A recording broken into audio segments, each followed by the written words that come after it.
Jerusalema ikhaya lami, ilondoloze uhambe nami, zungangishilana. Jerusalema ikhaya lami,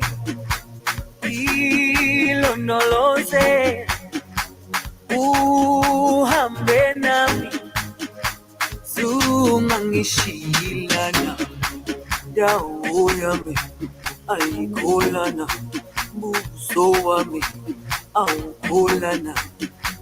Ilondoloze zuhambe nami, dawo yami ayikholana, buso wami awukholana. Ilondoloze zuhambe nami, ilondoloze, ilondoloze, ilondoloze, zungangishilana. Ilondoloze, ilondoloze, ilondoloze, zungangishilana. Dawo yami ayikholana, buso wami awukholana. Ilondoloze zuhambe nami, dawo yami ayikholana, buso wami awukholana. Ilondoloze zuhambe nami.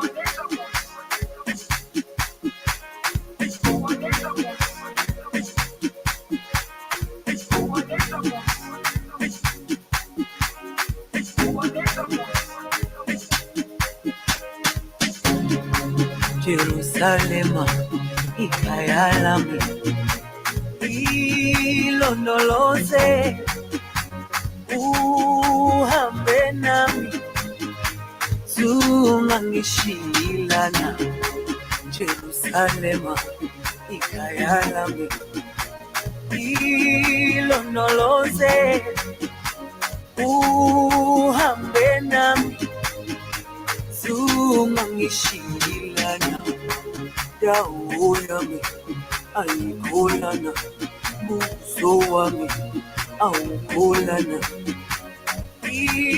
Ilondoloze zuhambe nami.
All praise, honor, and magnificent glory is unto our Elohim, the Elohim of Abraham, the Elohim of Isaac, the Elohim of Jacob, to our uncrowned King, Yeshua HaMashiach,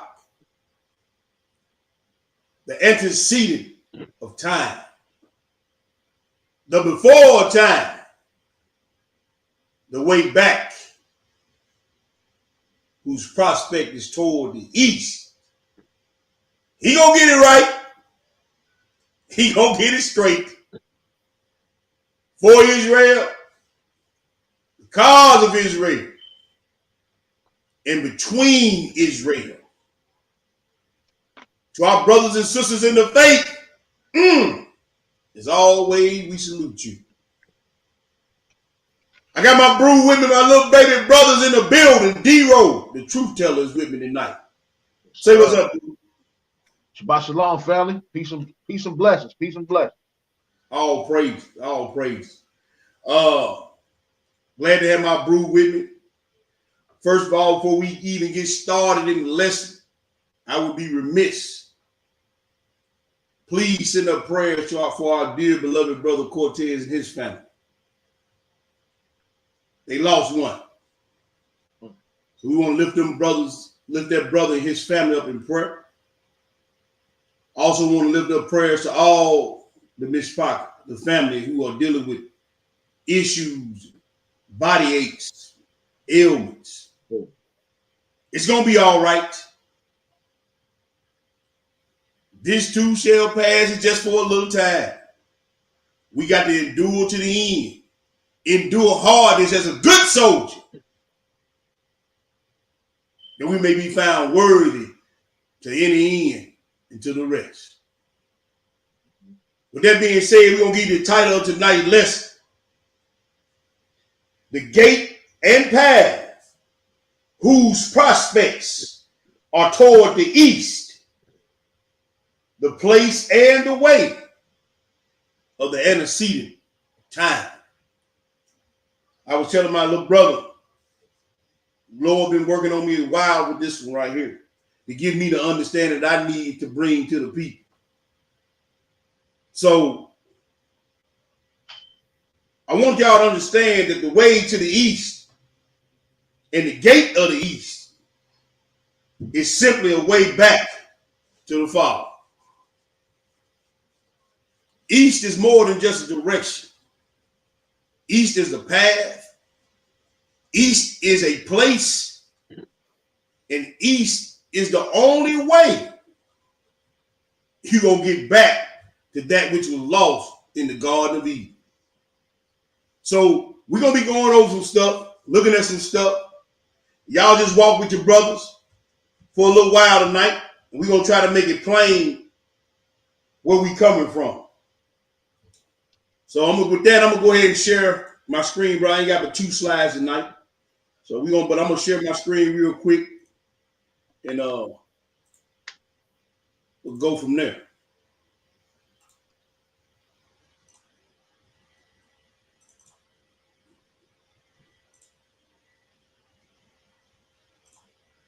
All right, so we're going to read Psalms, the 139 first, my brother, verses 5 and 6. And then we're going to break down a word in that Psalm 139. When you get it, bro, go ahead and read for the people. All right, so we had Psalms 139, verse 5. Mm-hmm. Thou hast beset me behind and before, and laid thine hand upon me. Mm-hmm. Such knowledge is too wonderful for me. It is high. I cannot attain unto it. So one thing we're gonna get from this script is in the first verse 5. It says, "Thou hast beset me behind and before." So I want to pull something up real quick. And before we get moving to the next phase, I want to pull this up real quick, bro. I'm going to keep sharing the screen. Now read that one more time. Verse 5? Verse 5, yes, sir. All right. Psalms 139, verse 5. Mm-hmm. Thou hast beset me behind and before, and laid thine hand upon me. Okay, so the word, we're gonna hone in on the word before. All right. The word before is H6924. Now, we're gonna see this word, this Hebrew word condemn many times, but it's gonna be different words, but it's gonna have the same meaning. When you always pull it up, it's gonna be H6924. And it says before. We want to look at this real quick. Oh, let me go back. Hit the wrong button. So let's look at this real quick. It's like, there we go, right there. So condemn. And look what it says. It says old, eastward, ancient, east side, before east part, ancient time, aforetime, eternal. All right. The outline of biblical usage, east antiquity front, that which is before aforetime. Look at the last one, it says east. Now, I brought that to your attention because I want to show you guys something. I'm going to go back to the PowerPoint. And we're going to show you something else. So this word condemn or kedma, it means when you read it in the scripture, you pull up 86926 and 86924, you're going to put up east, orient, eternal, before, ancient, old, and past. And these are the biblical references where I pulled this from and did the research on them. So I want you guys to remember that as we go through this lesson and have your ears in tune with some of the scriptures we're going to read. And it's always going to go back to this 86924 or this 86926. All right. So now we're going to go back to this slide. And we're going to go to First Enoch. But before we do that, you see all these listings. And I got this from a workbook, an Old Testament workbook. The word condemn, also the word for the past in ancient Hebrew. In the ancient Hebrew mind, the past is in front of you while the future is behind you. It is opposite of the way we think of past and future. So when we say we're going to return to the ancient past, we're going to go back and we're going to grab that which got us back to Yeshua or back to the path, going back to the Father. So I want y'all to keep that in mind as we read these next scriptures. All right. So Hebrew, let's go to First Enoch, chapter the 70 on page 49 in the Pseudo Pick of a volume 1. I'm gonna pull it up in the room for my brothers and sisters. Keep those definitions and those words in mind, brothers and sisters. First Enoch chapter 70. Pick it up at verse 1, Brew. What do it say? And it happened after this that his living name was raised up before me, that Son of Man, and to the Lord from among those who dwell upon the earth. It was lifted up in a wind chariot, and it disappeared from among them. From that day on, I was not counted among them. But he placed me between two winds. How many winds? Between two winds. Okay. Between the northeast and the west. Where the angels took a cord to measure for me the place for the elect and righteous ones. And there I saw the first human ancestors and the righteous ones of old dwelling in that place. So this place between the northeast and the west. Now, we're not going to go through this, but you can go back and check me on this. When we did the calculations of the feast days, we studied the luminaries, right? We saw that the sun came up in the east and set in the west. But when it was traveling through the gates, the path that it took to get back to the east gate was northeast. So we're not going to go through that because I didn't want to make this a real lengthy lesson.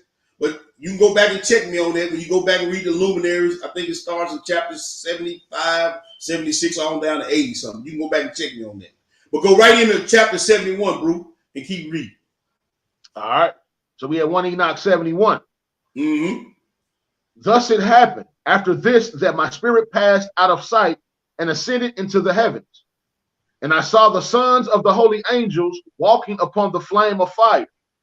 Their garments were white, and their overcoats, and the light of their faces was like snow. Also I saw two rivers of fire, the light of which fire was shining like hyacinth. Then I fell upon my face before the Lord of the spirits, and the angel Michael, one of the archangels, seizing me by my right hand and lifted me up, led me out into all the secrets of mercy, and he showed me all the secrets of righteousness. He also showed me all the secrets of the extreme ends of heaven and all the reservoirs of the stars and the luminaries from where they come out to shine before the faces of the holy ones. He carried off my spirit, and I, Enoch, was in the heaven of heavens. Mm-hmm. There I saw in the midst of light a structure built of crystals, and between those crystals tongues of living fire. And my spirit saw a ring which encircled the structure of fire. Mm-hmm. On its four sides were rivers full of living fire which encircled it. Moreover, seraphim, cherubim, Ophanim, the sleepless ones who guard the throne of his glory, also encircled it. Mm-hmm. And I saw countless angels, 100,000 times 100,000, 10 million times 10 million, encircling that house. Michael, Raphael, Gabriel, Phanuel, and numerous other holy angels that are in heaven above go in and out of that house. Now, I want you to keep in mind that the Spirit of God is going in and out of this house. And it says also, we read that the secrets of mercy and the secrets of righteousness are in this place. Keep that in mind. Keep reading, bro. Michael, Raphael, Gabriel, Phanuel, and numerous other holy angels that are countless. With them is the, how you pronounce that one time? Antecedent of time. So that means he in other places in Enoch, he calls him the before time. So where these angels are is a being or beings that were there. And I'm trying to articulate this right so it makes sense. They were there in existence before there was time. The antecedent of time is the one who predates. I don't want to use the word predate. Who was, who is, and who is to come before there was even time. Yeah. And with him are the mysteries and the secrets of mercy and righteousness. Go ahead and read, bro. I wonder who that is. Yeah. We finna read it. All right. So I'm in the middle of 10. Uh-huh. His head is white and pure like wool, and his garment is indescribable. I fell on my face, my whole body mollified, and my spirit transformed. Then I cried with a great voice by the spirit of the power, blessing, glorifying, and extolling. And those are the blessings which went forth out of my mouth, being well pleasing in the presence of the antecedent of time.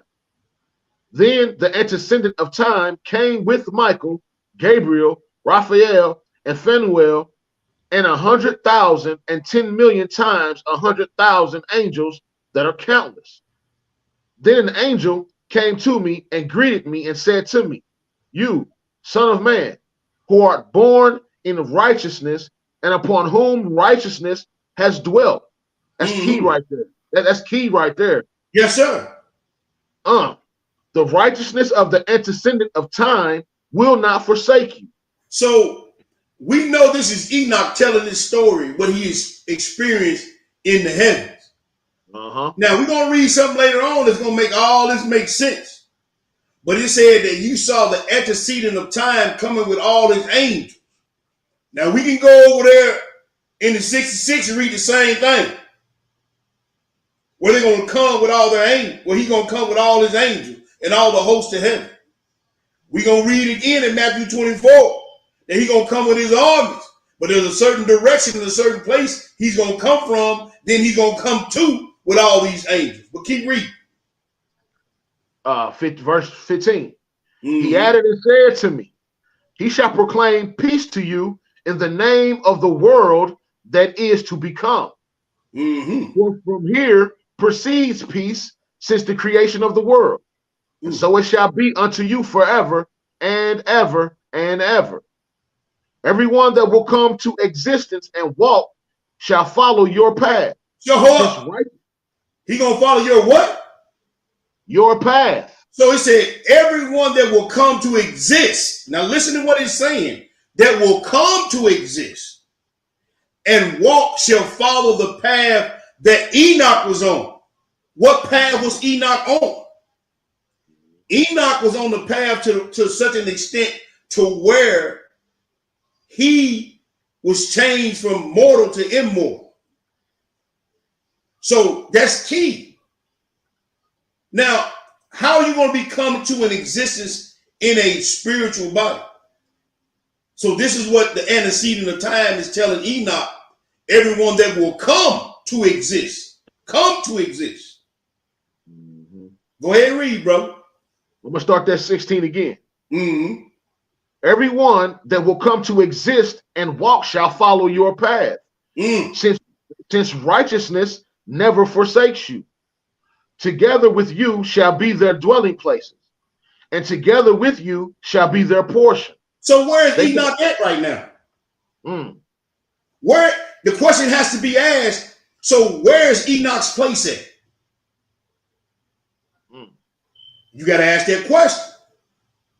He said their dwelling is going to be with you. Yep. But we're going to get there. Go ahead. End of 16. Together with you shall be their dwelling place, and together with you shall be their portion. They shall not be separated from you forever and ever and ever. So there shall be length of days with that Son of Man, and peace to the righteous.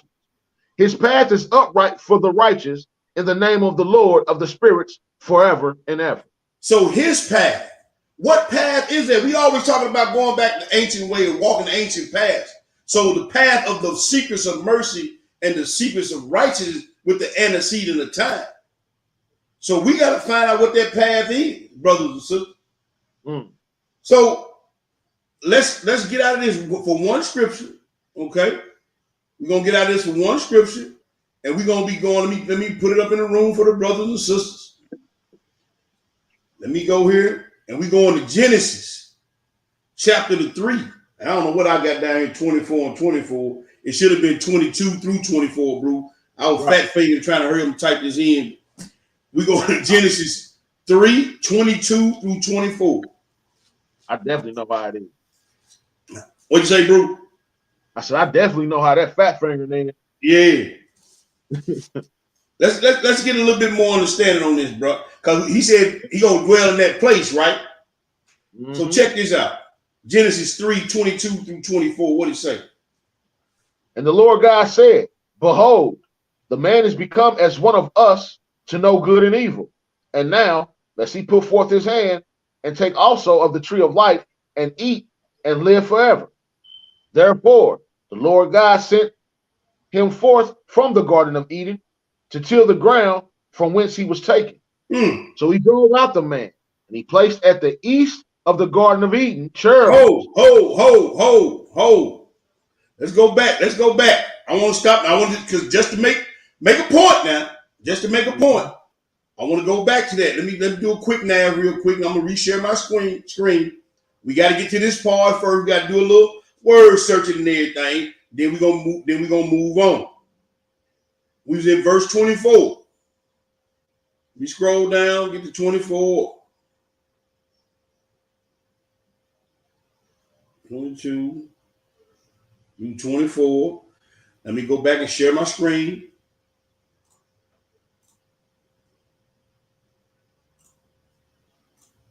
Now, I just want to go. I'm gonna let this brother read that one more time, but I want to do this. It said, so he drove out the man and he placed at the east of the Garden of Eden. Let's go look at that. So we just want to make sure we ain't just blowing smoke out here. Want to make sure we ain't blowing smoke. It said, so he at the east. There that number is again. Now we've seen it in the word before was the same thing, was it not, my brother? And you see right here, at the east is the same thing as before. Yeah. To them. I want to point that out. So when we read and we go through these other scriptures, east, before, but we talking about this path. So read verse 24 without me interrupting you again, my brother. Genesis 3:24. So he drove out the man, and he placed at the east of the Garden of Eden cherubim and a flaming sword which turned every way to keep the way of the tree of life. So the way is shut. The way to the Eden on the east is shut. What are you saying, T? There's only one way. Yeah.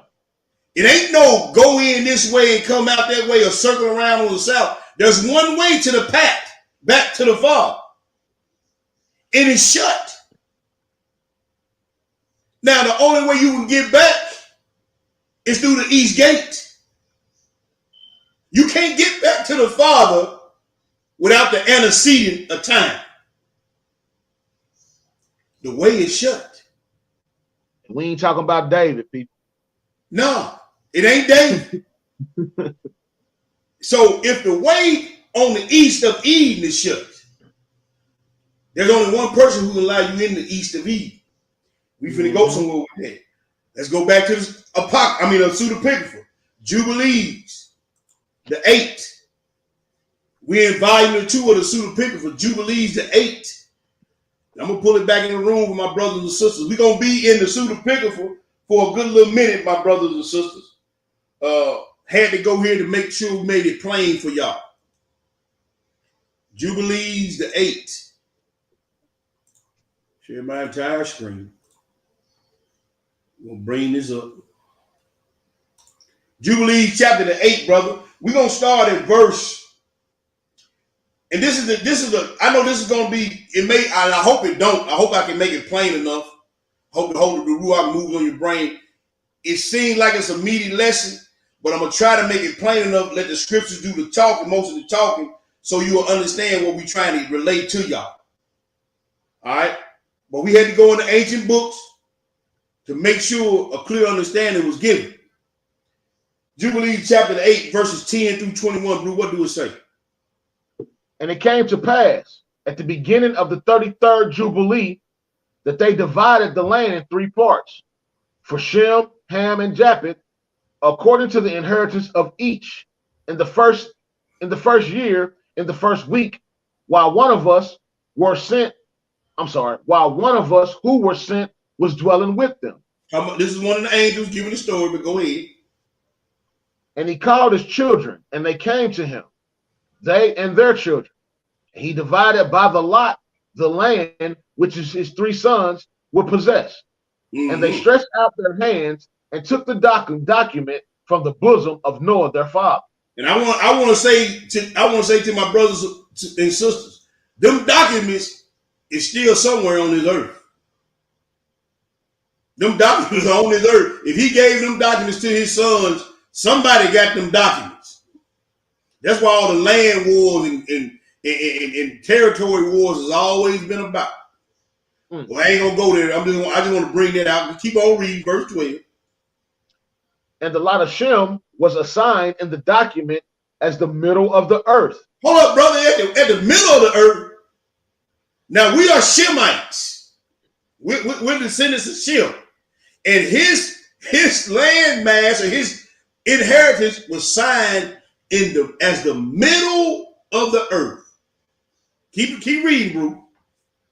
Which he would take for his possession and for his sons for eternal generations from the midst of the Rapha mountains, from the mouth of the water of the river Tina. And his portion goes toward the west through the midst of this river. And it goes on until it draws near to the water of the abyss from which this river goes forth. And its waters pour forth into the Miat Sea. And this river goes on into the Great Sea. The Great Sea is the Mediterranean, but go ahead and read. And everything which is toward the north belongs to Japheth. And everything which is toward the south belongs to Shem. And his portion goes on until it draws near Caruso, which is in the bosom of the tongue which looks toward the south. And his portion goes on toward the Great Sea. And it goes straight until it draws near to the west of the tongue which looks toward the south, because the name of this sea is the tongue of the Sea of Egypt. Oh, so the Nile River. Yep. Go ahead. And it is turned from there toward the south, toward the mouth of the great sea on the shore of the waters. And it goes on toward the west of Africa. Now that word Africa is Africa. I was So about to ask that. we see we get caught up on what man calls modern day Israel. But all the Shemites land goes far and wide, all the way over from Africa to the Nile River, all the way over to where Iraq is. But I'm bringing this out for a point, but go ahead and read. And it goes on until it draws near the water of the river Gihon. That's one of the 4 river points in the Garden of Eden. Yes, sir. That's one of the 4 river points now. Go ahead, brother. And toward the south of the water of Gihon, toward the shore of that river. And it goes on towards the east until it draws near to the Garden of Eden. So we getting some geographical information here. And it said until it draws near to the Garden of Eden on the east. Keep that in mind. Go keep reading, brother. To the south and east of all the land of Eden, and to all of the east. Oh, so it's going all the way back to where our daddy Abraham was raised up in Sumer or in Ur of the Chaldees. Go ahead and keep reading. It turns in the east, and it comes forth until it draws near toward the last of the mountain, whose name is Rapha. Uh-huh. And it goes down toward the shore of the mouth of the Tina River. This portion was assigned by the lot to Shem and to his sons to possess it forever, for his generations forever. Verse 18. And Noah rejoiced because this portion was assigned to Shem and for his sons. And he remembered everything which he spoke with his mouth concerning him, because he said. Go ahead, bro. Yeah, scroll it up for me a little bit. I'm reading off the screen. Oh, okay, I'm sorry. That was my bad. Go ahead. Yeah, I'm reading off the screen. I should have told you. May the Lord God of Shem be blessed, and may the Lord dwell in the dwelling place of Shem. So where is the dwelling place of Shem? Wow. May the Lord dwell in the dwelling place of Shem, in the middle of the earth, toward the east of Eden. Oh, okay. Keep reading 19. And he knew that the Garden of Eden was the holy of holies, and the dwelling of the Lord. And Mount Sinai was in the midst of the desert. And Mount Zion is in the midst of the desert of Eden. Oh, keep reading. And Mount Zion was in the middle of the midst. I'm sorry. And Mount Zion was in the midst of the navel of the earth. Well, I thought Shem's dwelling was in the middle or the navel of the earth. So the antecedent of time has to come to this place. Has to. Now, the only question is, how is he going to get there? And who is he coming to get? And how are we going to get to him? Keep reading, brother. The 3 of these were created as holy places, one facing the other. Wait a minute. Wait, brother. You said they were facing one another. So I see 3 places. So there's you can triangulate this place by these 3 places because they face one another. Okay. We're going to find out what it is. Keep reading. And he blessed the God of gods, who placed in his mouth the word of the Lord, and also the eternal God. And he knew that a blessed portion and blessing had reached Shem and his sons for eternal generations. All the land of Eden, all the land of the Red Sea, all the land of the east, India along the Red Sea and its mountains, all of the land of Basar, all of the land of Lebanon, the islands of Caphtor, all of Mount Seir, Amanus, Mount Ashur, which is north, all the land of Elam, Ashur, Babel, Susa, Media. So Babel, Susa, and Media, that's modern day Iran and Iraq. That's what Shushan the palace was. That's what the Tower of Babel was. Media is Iraq. I mean, Media is Russia. And then look where else. Where all the mountains of where, brother? All the mountains of Iraq. That's in Turkey. The mountains of Iraq is in Turkey. Go ahead and read. And all the regions beyond the sea, which is beyond Mount Ashur.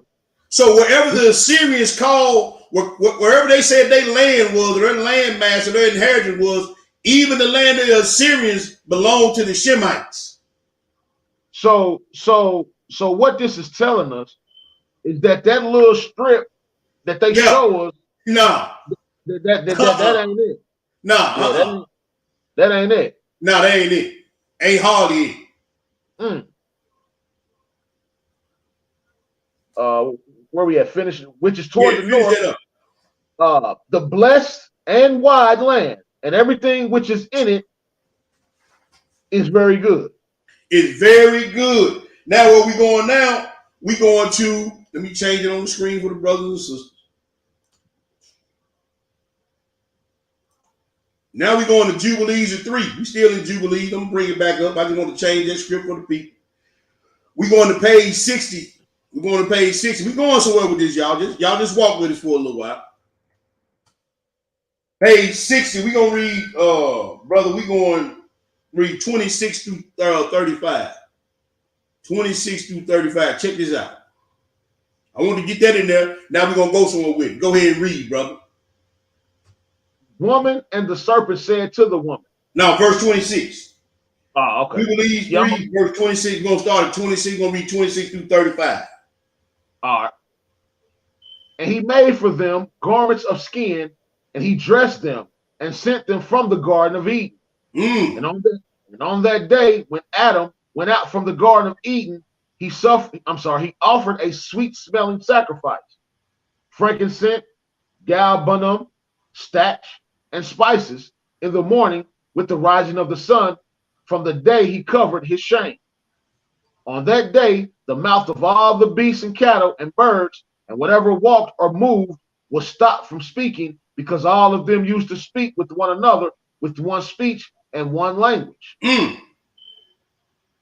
he sent from the Garden of Eden all of the flesh which was in the Garden of Eden, and all of the flesh was scattered, each one according to its kind, and each one according to its family, into the place which was created for them. But from all the beasts and all the cattle, he granted to Adam alone, that he might cover his shame. Therefore, it is commanded in the heavenly tablets to all who know the judgment of the law, that they will cover their shame, and they should not be uncovered as the Gentiles are uncovered. So you should cover your shame.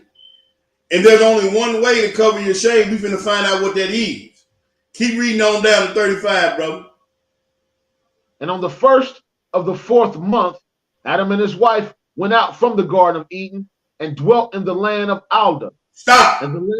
You see that footnote out there beside what we read, Genesis 3 and 23. Now we know where they were dwelling when they left. They was east of Eden in Eldad. Now, he finna read something that's going to boggle some of y'all mind. Start at the top of 32 and finish that out, brother. I think I see it. Yeah. And read that. Read that again. All right. And on the first of the 4th month, Adam and his wife went out from the Garden of Eden and dwelt in the land of Alda, in the land of their creation. Oh, wait a minute. Yeah. So they wasn't created in the Garden of Eden? Nah. It said in the land of their creation. But bruh, when we read Genesis, we read after he created, he placed him in the garden. He placed him in the garden. Yeah. So he was moved from one place to another place. So if he was created out of the dust of the ground, there is no dust of the ground in Eden. No. So when he cast them out of Eden, where did he cast them out from? But you notice the way back, the gate is to the east. They were cast out to the east of the garden. So the gate that was back that way, they couldn't go back that way. And you can go read about that in the life of Adam and Eve. But it said he in the land of their creation was Eldad. Finish it out, my brother. And Adam named his wife Eve. They had no son until the first Jubilee. But after, scroll up for me, bro. I got you. It's just a little delay. Oh, okay. Says, but after. You got it? Yep. This he knew her. And he tilled the land as he had been taught in the Garden of Eden. Oh, so he was taught to till in the Garden of Eden. But the land that he was created from was Eldad.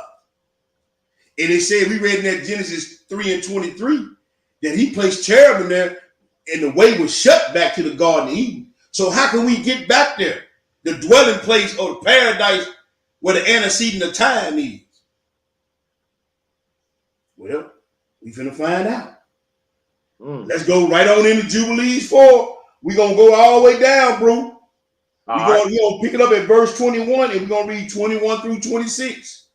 We on the roll. Let me scroll. We're going to read 21 through 26. We in Jubilees 4. We're rolling right on into that. Go ahead and read when you see it, my brother. You said 21 through 26? Yes, sir. All right. And it reads, and he was therefore with the angels of God 6 jubilees of years. And they showed him everything which is on the earth and in the heavens, the dominion of the sun. And he wrote everything and bore witness to the watchers, the ones who sinned with the daughters of men, because they began to mingle themselves with the daughters of men, so that they might be polluted.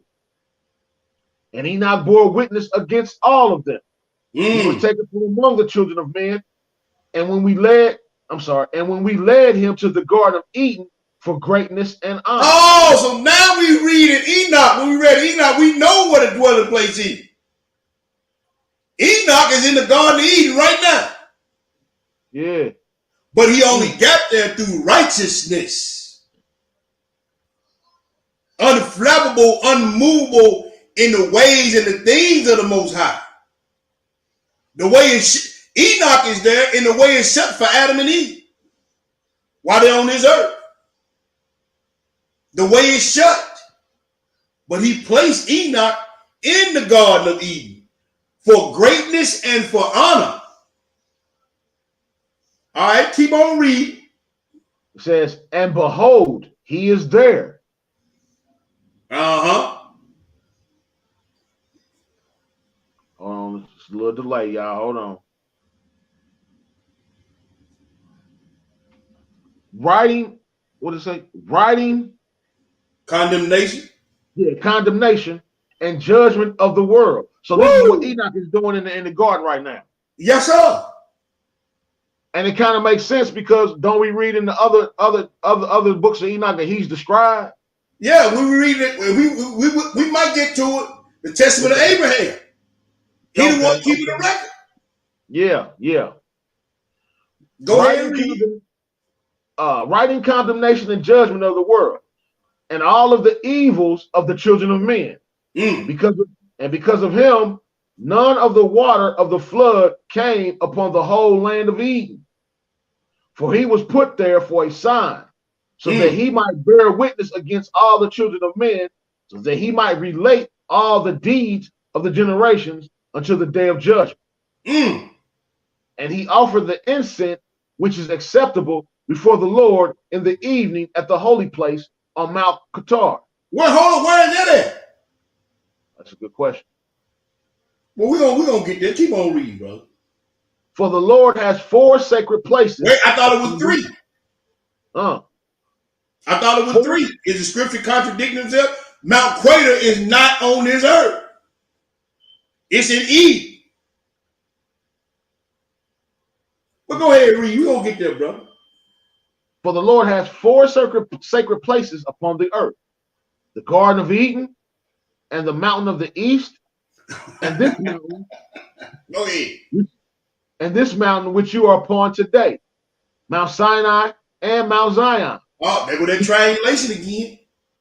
which Now will be we gonna sanctified we gonna prove tonight. Well, go ahead, bro. I ain't gonna give it away. Go ahead. on account of this earth, will be sanctified from all sin and from pollution throughout eternal generations. Yes, sir. Yes, sir. So let's go to the next place. Now, hey, let's go to the next place, bro. We going back to dividing the one. We going back to First Enoch, dividing the one. All right. And we just putting the scriptures together, brother, before we get into the heart of the matter.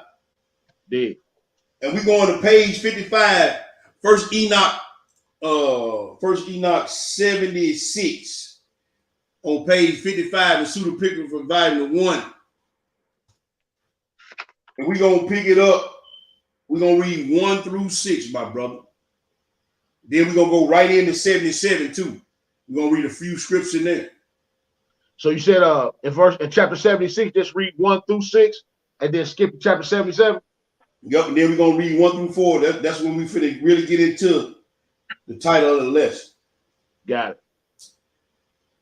So we had 1 Enoch, chapter 76, and it reads, and I saw the 12 wide openings in all the directions through which the winds come out and blow over the earth. Now I want to bring the people remembrance that Enoch was caught up between two of these winds. One was coming from the northeast down to the south. Go ahead and read. 3 of them are open in the forefront of the sky, 3 in the west, 3 in the right of the sky, and 3 on the left. In other words, go ahead. Excuse me. The first 3 are those on the morning side, followed by 3 in the direction of the north. The last 3 are those on the left in the direction of the south, followed by 3 in the west. Through 4 of the openings blow out winds of blessings, and through 8 of them blow out winds of pestilence. So there's more winds to bring destruction than there are to bring blessing. Will look like. Now, it called the one that bring the blessings. It said it was on the right of the sky. It didn't give a direction for it, did it, brother? You see west, you see north, you see south, but it says 3 are in the right of the sky. But go ahead and read, bro. When they are sent in order to destroy the whole earth, the water upon her, and all those who dwell upon her, and all those which exist in the waters, and the dry land. The first group of wind goes out from the openings called the easterly, out of the first gate, which is in the direction of the east, and inclines toward the south. So the first gate is always the gate to the east. The main gate is always the gate to the east. The sun rises out of the gates of the east. Now we're gonna read a scripture that says S-U-N, sun, but it's not talking about the day star or the sun, what we think it's talking about. Keep that in mind. Go ahead, brother. It says proceed. Hold on. Drought and pestilence and destruction. Out of the second gate, located directly in the center, proceed rain and fruitfulness together with dew. Out of the third gate, which is in the direction of the northeast, proceed both cold and drought. All right, now skip down. We go into verse. We're going to chapter 77. We're going to just read 1 through 4 there. Let me scroll up for the people. All right. We going somewhere. Now, pay attention. Pay attention, because you finna read another one of those words when you look it up in the Hebrew. That's H6924. Finna read it. Go ahead and read, brother. What's the first direction called? The first direction is called the Orient. All right, stop right there. The Orient. We always talking about the Far East or the Middle East and all that. The first direction is called the Orient, or the orientation of all things, which is another word for condemn. The Hebrew word for east, or past and future, the aforetime. The first direction always is there because it is the very first. The very first. Who is the very first? Who came from out of nothing and created time? So everything is always the Orient, or the East is always the place of truth, peace, wholeness, but it is also the place of the first. Keep that in mind. Read that, start in front again, brothers, and finish it on out. The first direction is called the Orient because it is the very first. The second is called the South because the Most High will descend there. Indeed, you descend where? In the South. So now I understand why Satan said he gonna put his throne on the sides of the north, because south really doesn't mean south. South means coming down, and he said that the Most High will descend. So it's actually called south. So if south is down, where is east? East is the original, or the orientation, or the origin of everything. So when Satan said he gonna sit on the sides of the north, he was saying he really wanted to sit on the throne of the Most High. So now you know that south is not just, or east is not just a direction. It's a place. It's a being. It's a gate. It's prophetic. Because he said the second is called the south because the Most High will descend there. The Most High can't go from Israel to Africa because he's not on this earth. He has to descend from where he is in the Shamayim down. So south is not only a direction, it's a place. It's an orientation. It's a destination, should I say. But keep reading, bro. Indeed, because the eternally blessed will descend there. So wait a minute. Where is Yeshua going to descend to? So he's telling you that the eternally blessed is going to descend from the place of orientation to this one other place. Go ahead, bro. The third direction is the Antecedent. Its name means the diminished because they're all the luminaries of the sky. Okay. So you got the Orient and the Antecedent, the East and the West. Don't the sun go down in the West? Yeah. It said all the luminaries, they wane there. Don't the moon go down that way? Don't it follow the sun? Oh, okay. Okay. Keep on reading, bro. Wane and descend. The fourth direction, whose name is the north, is divided in three parts. One of them is the dwelling of human beings. Oh. The second, the seas of water. Okay. Lakes, forests, rivers, darkness, and clouds. And the third part, the garden of righteousness. Oh! Where is the garden of righteousness? So now I know Eden ain't on this earth. Because now we know that this is not only orientation of destinations, it says that the north is divided in three parts. We know that the garden of righteousness is in Eden. We just read that he took them from the garden of Eden and placed them in the place of their creation, which was Eldad. And the third part, the garden of righteousness. We're going somewhere with this. Let's get out of this for a little bit. Y'all just stay with us for a minute. Most High gonna be with us. I'm gonna stop the screen share for a minute. Now we going to Genesis 28, brother. Yes, sir. We going to Genesis 28. Genesis 28, we're going to read verses 10 through 19. Mm-hmm. He said it was in the north, was divided in three parts, right? Yes. And it had the place of the human beings, it had the waters, and it had the garden of righteousness. Did we just read that, right? Yeah. We're going to put the scriptures together, bro. Genesis 28, 10 through 19, what do it say? And Jacob went out from Beersheba and went towards Haran. And he Mm-hmm. lighted upon a certain place and tarried there all night because the sun was set. Mm-hmm. And he took up the stones of that place, put them for his pillows, and lay down in that place to sleep. Mm-hmm. And he dreamed, and behold, a ladder set upon the earth, and the top of it reached to heaven.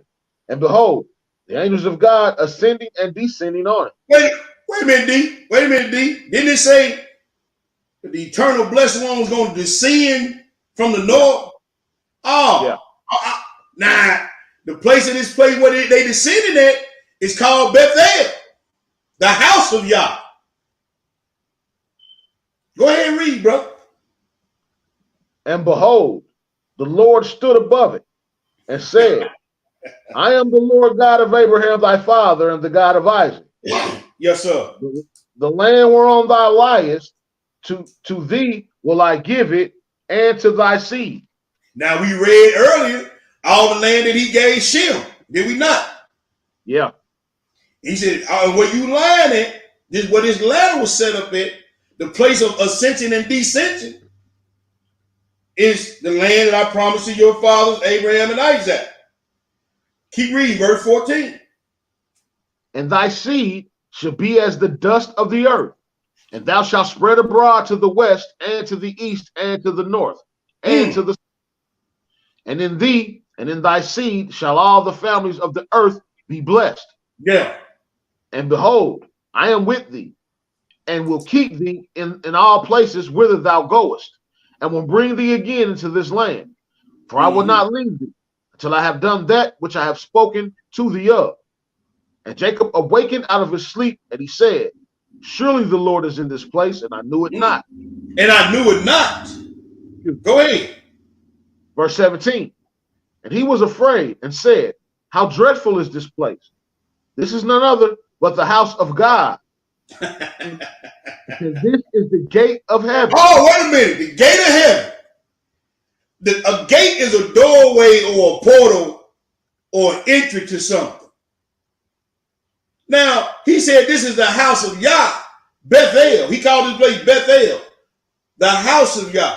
And there was a ladder there, and he saw angels ascending and descending. But he said that the most holy one, the eternal blessed one, was going to descend from the north down to the garden of righteousness. Did it not? Oh, okay. Keep reading, bro. Finish that out. 18. And Jacob rose up early in the morning and took the stones that he had put for his pillows and set it up for a pillar and poured oil upon the top of it. And he called the name of that place Bethel, but the name of the city was called Luz at the first. All right, let me. I just want to make sure, let the people know we ain't just talking out the side of our neck. Let's go to our little quick now, real quick. That was Genesis. Excuse me. Genesis 28, and that was verse 19. Yeah, verse 19. We're gonna show it. We're gonna show it. 28 and 19. Let me share my screen for the people real quick, bro. Present screen, share screen. You know how we prove all things around here.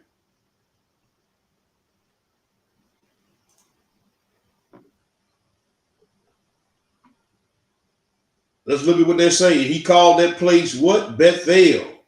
Bethel. That's right. That was verse 19. I'm in the right spot. Let me make sure I'm in the right spot.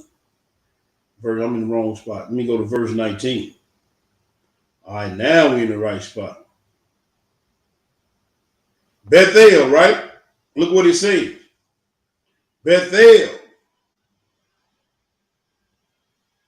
Outline of biblical usage. House of Yah. There it is. Ancient places, seat of worship in Ephraim on the border of Benjamin, identified with Luz. A place south in the south country of Judah, not far from Beersheba and Ziklag. So that word means house of Yah.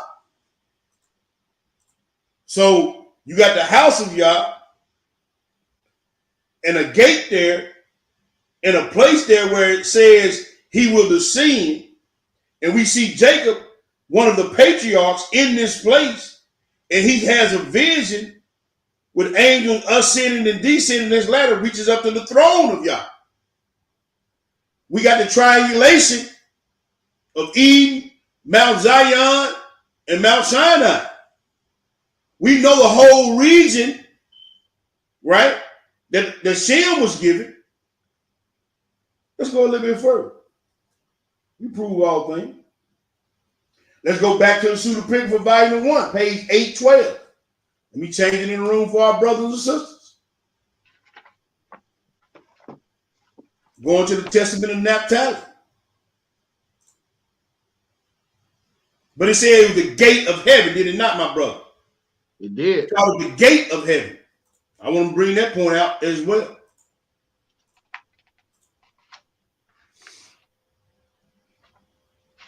All right, let's go back and let's go to volume 1. And we're going to page 812. We're going to chapter 5. We're going to read verses 1 through 6, my brother. All right. Tell me what it say when you get it. All right, so with the Testament of Naphtali, chapter 5. In the 40th year of my life, I saw on the Mount of Olives, east of Jerusalem, that the sun and the moon stood still. Yay. And behold, Isaac, my father's father, was saying to us, run forth, seize them, each according to his capacity. To the one who grabs them will the sun and the moon belong. Mm-hmm. All of them ran, but Levi seized the sun. Hold on, my fault. All of them ran, but Levi seized the sun, and Judah, outstripping the others, grasped the moon. So here we have a Melchizedek order. The priest and the king on the Mount of Olives east of Jerusalem.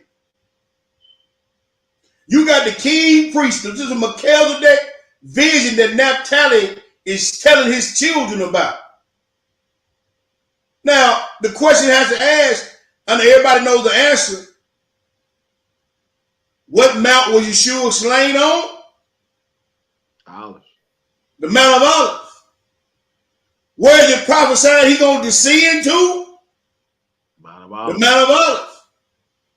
But we still got to deal with this east thing. So let's keep on reading, brother. Down to verse 6. All right, it says, thus they were exalted above others. Mm-hmm.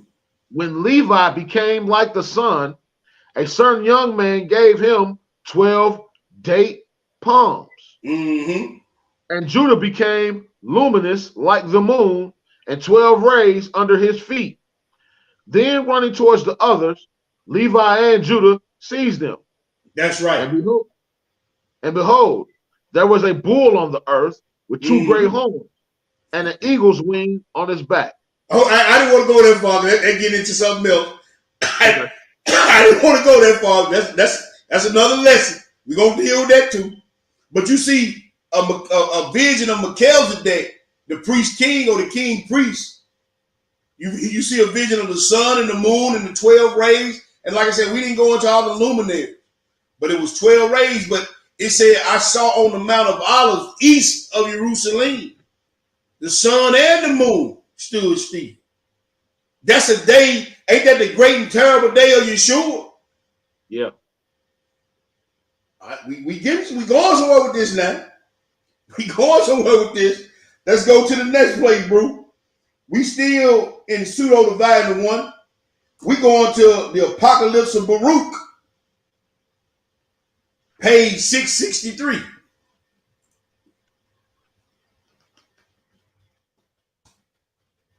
And we just gonna read the narration 1 and 2, because there's something in the narration I want y'all to get. All right. This is the Apocalypse of Baruch. This is 3rd Baruch. We just gonna read the narration of the first 2 verses. When you get it, Baruch, go ahead and feed the people. Narration and Apocalypse of Baruch concerning the secret things he saw by the command of God. The what things? The secret things he Okay, saw by the command of God. Go ahead. Lord, give thy blessings. Apocalypse of Baruch, who is by the Apocalypse of Baruch, who was by the Kidron River, weeping over the captivity of Jerusalem, while Abimelech was safeguarded in the estate of Agrippa by the hand of God, who was seated by the beautiful gates where the Holy of Holies stood. So the Kidron Valley is the valley. So I'm gonna go back. I just want to show. I got to show it so you understand what I'm talking about. It said the Kidron River, right?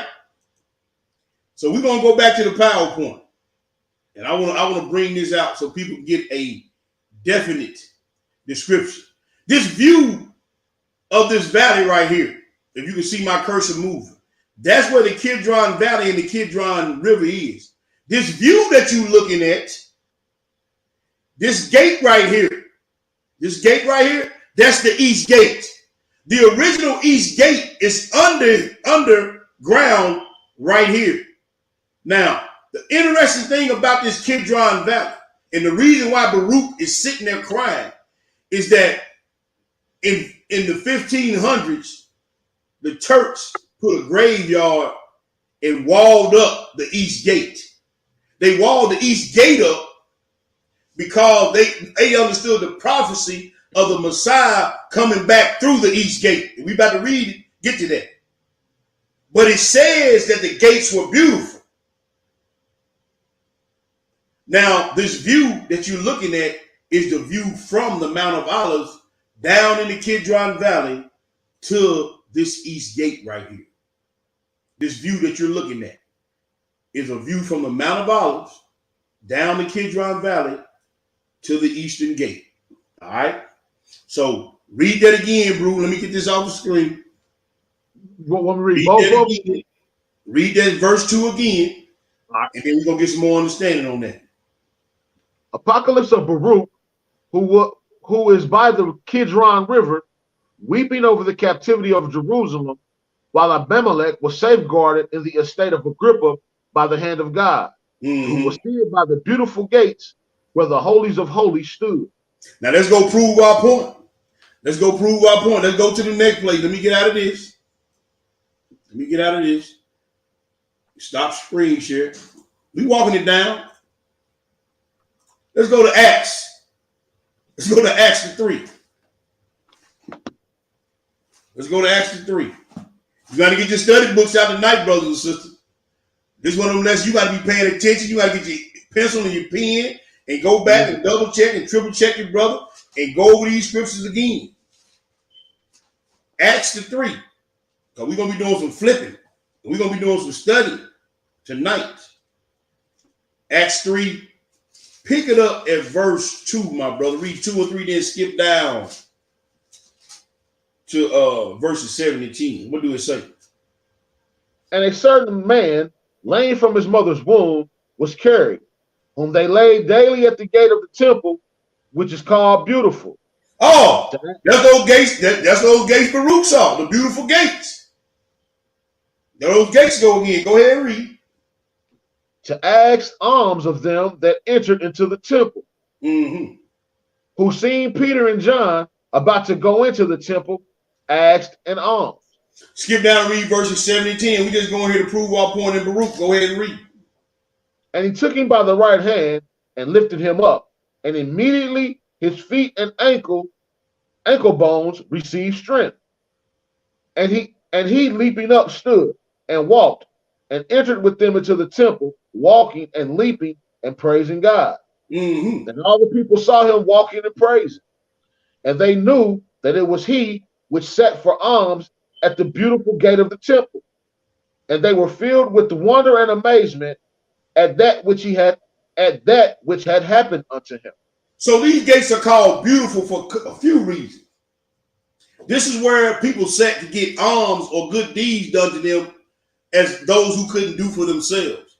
But these gates, not the gates that you seen walled up or bricked up, these gates were made of bronze, so when the sun would rise up in the east, the sun would hit these gates, and these gates would shine and gleam like none you ever seen before. Also, these gates are called beautiful because once you walk into those gates, just like when you walked into the courtyard of the tabernacle, though that gate led to the inner court and to the most holy place. This is why these gates are called beautiful, for multiple reasons.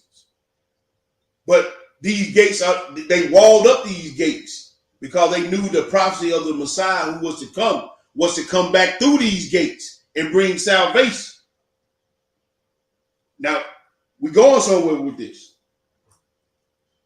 Let's go to Ezekiel, my brother.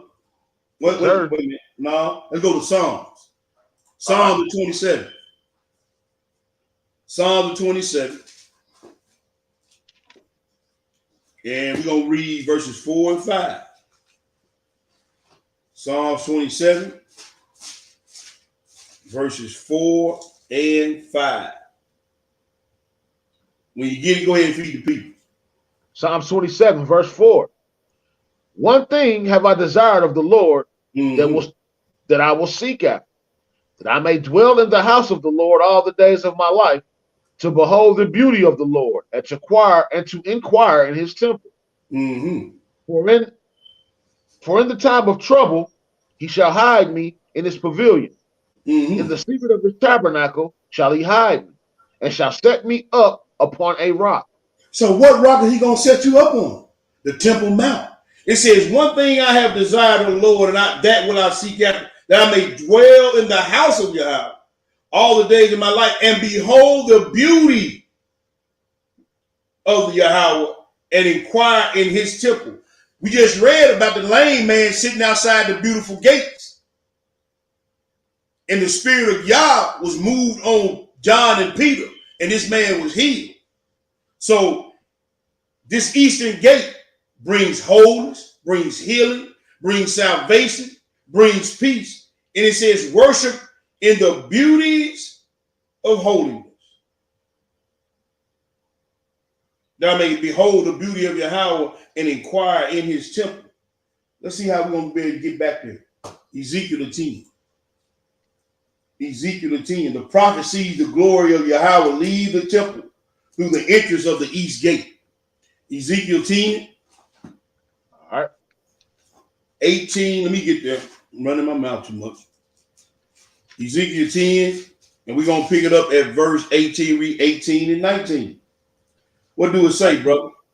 We in Ezekiel chapter 10, verse 18, and it reads, Then the glory of the Lord departed from off the threshold of the house and stood over the cherubims. Wait a minute.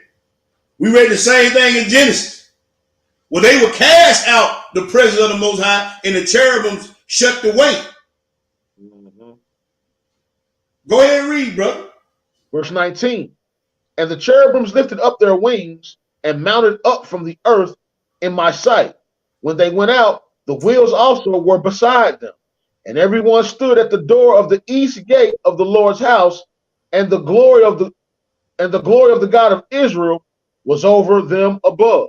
So now the glory is gone. So now we see a parallel between Adam and Eve in the garden, and we're looking at the temple now, and the glory of the Most High is gone. But he left out, just like he kicked them out toward the east, he left out of the east gate. So the question would be, how can we get him back? How can we get back to the place of the east or the ancient path? Why did he leave in the first place? Why were they kicked out in the first place? Because of sin, disobeying the commandment. We're looking at physical. We're looking at prophetic. We're looking at destination. And we're looking at spiritual. The gate and the path whose prospects are toward the east. The ancient way. The ancient path. Let's go to the next place, bro. A lot of these one or two verses we It ain't gonna be much longer. We got a few scripts, but we ain't gonna be much longer. Roll right on into Ezekiel 11. The glory then moves east. Now we just read the glory of the Most High left through the east gate and moves toward the east to the Mount of Olives. 11 and 23, what do it say? Ezekiel chapter 11, verse 23. And the glory of the Lord went up from the midst of the city and stood upon the mountain, which is on the east side of the city. Now I showed you that view looking down from the Mount of Olives, looking at the east gate. So we know that Yeshua, when he ascended back to the Father, what mountain did he leave from? The Mount of Olives. And when he comes back, he's coming back down to the Mount of Olives and going to walk through the east gate. Okay? Let's go to the next place. I just let the cat out of the bag. We're going to go read it. Zechariah 14 and 4. Zechariah 14 and 4. So that's prophecy that still need to be fulfilled. Exactly. We're looking at it. Yeah. Go ahead, finish your thought. Now, I was just going to say him coming down and walking through that gate. Right. So we're looking at past, Garden of Eden, and the temple, right? We're looking at now, us trying to get back to that path or to the garden or to the way of the antecedent of time. And we're looking at future. But in the past, present, and future, we're looking at destination. We're looking at mindset, spiritual, right? We're looking at prophetic. And we're looking at the coming of our Savior in a prophetic manner, even in the Garden of Eden. So let's go to that. Let's go to Zechariah 14, 4 through 7. And his feet shall stand in that day on the Mount of Olives. Oh, okay. Which is before Jerusalem on the east. And the Mount of Olives shall cleave in the midst thereof towards the east and toward the west. And there shall be a very great valley. And half of the mountain shall remove toward the north, and half of it toward the south. And ye shall flee to the valley of the mountain, for the valley of the mountain shall reach unto Azal. Yea, ye shall flee like as ye fled from before the earthquake in the days of Uzziah, king of Judah. And the Lord my God shall come, and all the saints with thee. Wait a minute. We saw that Jubilee. You're going to have 10,000 times 10,000, million times million. Yep. So here we see this prophecy again, even in Enoch, right here in Zechariah. Now we know where he's coming to now, don't we? He coming by the way of the east gate, coming from the east. But the gate and the portal or the ladder, we know where the ladder landed. It said it was in Bethel, the house of God. Where is the house of God? Jerusalem. Is it starting to make sense now? We still got one more hurdle to find, but let's go. You finish that. We have verse 6. And it shall come to pass in that day that the light shall not be clear nor dark. I ain't figured that one out yet, but go ahead. Whoa, that's heavy. It's light, but it ain't clear or dark. I'm still trying to. I gotta go do some studying on that, brother. Every time I read that, it messed me up. Go ahead. Verse 7. But it shall be on day. Hold on. But it shall be one day which shall be known to the Lord, not day nor night. But it shall come to pass that at even time it shall be light. See, I actually need to put that in there. Now I'm trying to do some more studying because every time I read that, it messes me up. It's gonna be light, but it ain't gonna be clear or dark, and it ain't gonna be night or day. So what kind of light is that? That messes me up every time I read it. But what I want to get from there, he's gonna be on the Mount of Olives like you've been reading. That's probably him. Yeah, you're right. You're right. But like you said, yeah, you got to do some more studying just to make, Yeah. That's crazy, man. But let's go. But we see now that where his landing spot. But let's go back to Ezekiel. Ezekiel 43, 1 through 6. Ezekiel 43, because we know later No, the glory of the Most High left the temple by the way of the east gate. Later, Ezekiel sees the glory. We're going to see where Ezekiel sees the glory returning to the temple via the gate facing the east. 43 and 6, brother. I mean, 1 through 6, brother. All right, so we Ezekiel chapter 43, verse 1. Afterward, he brought me to the gate, even the gate that looketh toward the east. And behold, the glory of the God of Israel came from the way of the east. Mm-hmm. And his voice was like a noise of many waters, and the earth shined with his glory. And it was according to the appearance of the vision which I saw, even according to the vision that I saw when I came to destroy the city. And the visions were like the visions that I saw by the river Chebar. And I fell upon my face. And the glory of God, which came into the house by the way of the gate, whose prospect is toward the east. So the spirit took me up and brought me into the inner court. And hold on, D. So the spirit of the Most High comes back into the temple and goes straight into the inner court. See, the only way back to the holies of holies is through the east, or through the ancient path, or through the one who designed this, which is Yeshua. So not only the way back into the temple is the prince going to come through that temple gate to the inner court, but how are we going to get back to the temple? How are we going to get back to the holies of holies? We're going to get there. Keep reading. Verse 6. And I heard him speaking unto me out of the house, and the man stood by me, and he said unto me, you just wanted to go to 6? Yeah, I just want to go to 6 on that. I appreciate it. Yep. Let's go a little bit further. Let's go to Matthew. Matthew chapter 21, bro. All right. Try not to be before you too long. Just trying to get a little understanding of some of these things that we read in the Bible, bro, right?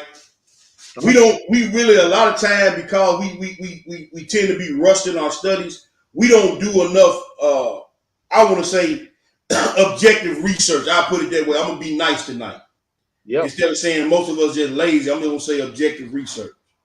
Yep. We don't do enough objective research and start to correlate some of these things together in the scriptures, and then we miss out on things that the Ruach wants to give us, like this right here. Because when I started doing this study, I was looking at it one way, and he showed me that this represents a lot of different things, but it still always goes back to Yeshua. But it represents a lot of different things.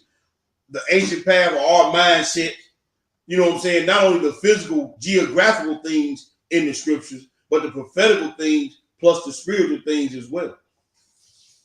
But he left us all these keys, but we so surface level and basic in our studying, a lot of time we miss gems like this right here. But Matthew 21, 9 through 13, bro. So you got on the paper right here 1 through 11, then 13. So you don't want to do that? No. I messed it up. Like I said, I'm on 21, 9 through 13. I ain't gonna read all that. Because let me set the scene on it. This is Yeshua coming in on the ass as the triumphal king of the Hebrews of Israel. And we're gonna pick it up right there. I tell you what, read verse 1 and read verse 1. Read verse 1, then skip down to 9. Do that for me. Right. So we have Matthew 21, 1. And when they drew nigh unto Jerusalem and were come to Bethpage, unto the Mount of Olives, they sent Jesus 2 disciples. Okay, so this is what the Christians call Palm Sunday. This is what they call Palm, when he riding in as the king of Israel on the donkey. But now, skip down to verse 9, bro. So we have verse 9. Yeah, read 9 through 13. And the multitudes that went before and that followed cried, saying, Hosanna to the Son of David. Blessed is he that cometh in the name of the Lord. Hosanna in the highest. And when he was coming to Jerusalem, all the city was moved, saying, Who is this? And the multitude said, This is Jesus, the prophet of Nazareth of Galilee. So he coming through the east gate here. He's coming through the east gate as the king. Now, here's a prophecy that's going to be fulfilled twice. It just got fulfilled here that we read in Ezekiel, the Spirit of God coming back into the temple, right? It's going to be fulfilled again, twofold prophecy, when he gets back the second time. But go ahead, keep reading. And Jesus went into the temple of God and cast out all of them that sold and bought in the temple, and overthrew the temple of money changers and the seats of them that sold doves. Now, I want to say this to all you jackleg preachers and all you misguided mores and teachers of Israel. When he get back, he going to do a whole lot of casting out now. When he walked through that temple, his feet hit the Mount of Olives. He ain't just talking about, he talking about everybody that's in that land that he promised Shem. And everybody in this world, he going to do a lot of casting out. It ain't going to be pretty casting out. It's going to be some killing now. When he come back, this is a prophecy of a prophecy that you got to see and you got to understand. Because he's coming back to set the record straight. Keep reading, Hebrew. All right, so we have verse 13. Said unto them, it is written, my house shall be called the house of prayer, but you have made it a den of thieves. So see, like he's saying, it's gonna be sanctified and rededicated when he get back.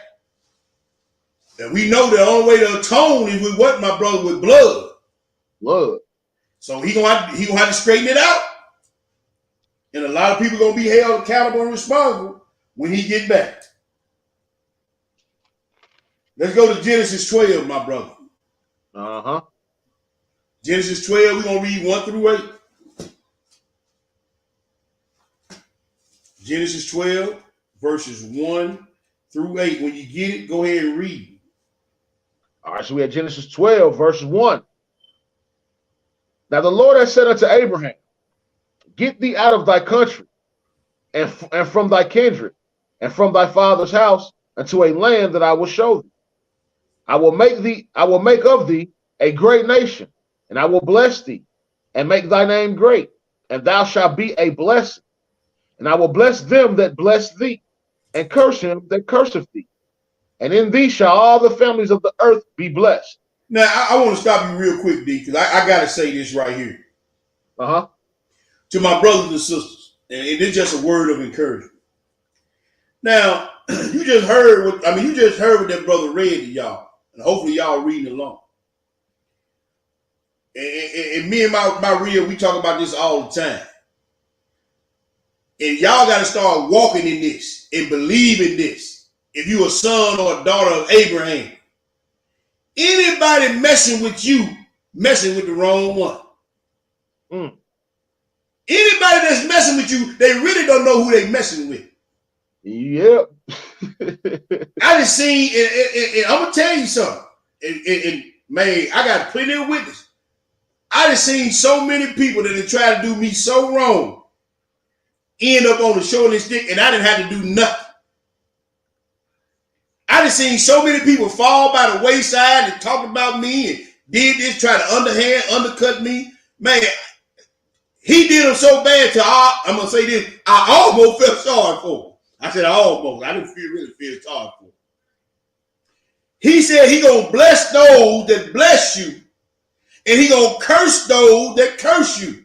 Take comfort in these words. That's a promise that he cannot break as long as you walking in righteousness. He said, he that touches you touches the apple of the Most High's eye. Take comfort in that and know that these jakes don't know who they messing with. I don't say it, when I tell them that, I don't say it because of anything about me. My mind always go back to this scripture. I'm going to bless those that bless you, and I'm going to curse those that curse you. Take comfort in that. I just want to give that to y'all because me and my real, we've been talking about this all week, and that scripture always pops up in my head. If you're a son or daughter of Abraham, you covered. All you got to do is weather the storm. Yep. Go ahead, bro. We have verse 4. So Abraham departed as the Lord had spoken unto him, and Lot went with him. And Abram was 75 years old when he departed out of Haran. And Abram took Sarai, his wife, and Lot, his brother's son, and all their substance that they had gathered, and the souls they had gotten in Haran. And they went forth to go into the land of Canaan, and into the land of Canaan they came. Go ahead. Abram passed, verse 6. And Abram passed through the land unto the place of Shechem, but unto the plain of Morah. Unto the plain of Morah. And the Canaanites was in the land. And the Lord appeared unto Abram and said, unto thy seed will I give this land. And there builded he an altar unto the Lord who appeared unto him. Now, be careful where you build altars at, brothers and sisters. Be careful where you build your altars at. Be careful who you build altars to. Because we're going to read something. If it ain't in the things or the place of Yah,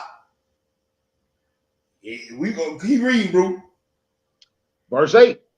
And he removed from thence unto a mountain on the east of Bethel. Oh, wait a minute. He back in the place east of the house of Yah. I wonder what that is. We've been reading all night. He built the altar east of Bethel. And did what? And pitched his tent, having Bethel on the west, and high on the east. So when you get out of the way, and that word right there, hey, you know what that word means, bro? What's that? Ruin. See, when you get off the path of the way of the east, you pitching your tent in ruin. But he said he pitched his tent east of Bethel and on the west, and hay on the east. So you can either pitch your tent in the house of Yah or in the place of ruin. I want you to remember that. When you get off the ancient path, you're going to end up in ruins. Only way you can go. Finish it out, bro. And there he built an altar unto the Lord, and he called upon the name of the Lord. There it is right there. He built an altar unto Yah and called upon his name. Let's go to the next place. Go back to Ezekiel. We're moving right along. Ezekiel 44. Now we're about to read of the gate being closed and will not open until the millennial reign. The command to permanently shut the gate because the Lord has entered in it. Now, I'm going to tell you, bro, I was doing some research on this. In the Turks, the Ottoman Empire in 1540, they not only closed the gate up, bro, but they set a graveyard. If you go back to that picture, you'll see a graveyard in front of the east gate. And they did it saying that they knew that Yeshua was, supposed to come through that gate. But they knew once you step on a grave, you be unclean. That's why they put the graveyard. They don't know anything he touched is going to be clean. Yeah. But this is the mind of man. They say, okay, we know the Hebrews, they know they can't walk over graves and touch dead bodies or they'll be unclean, so he can't come through that gate. But just in case, we're going to wall it up.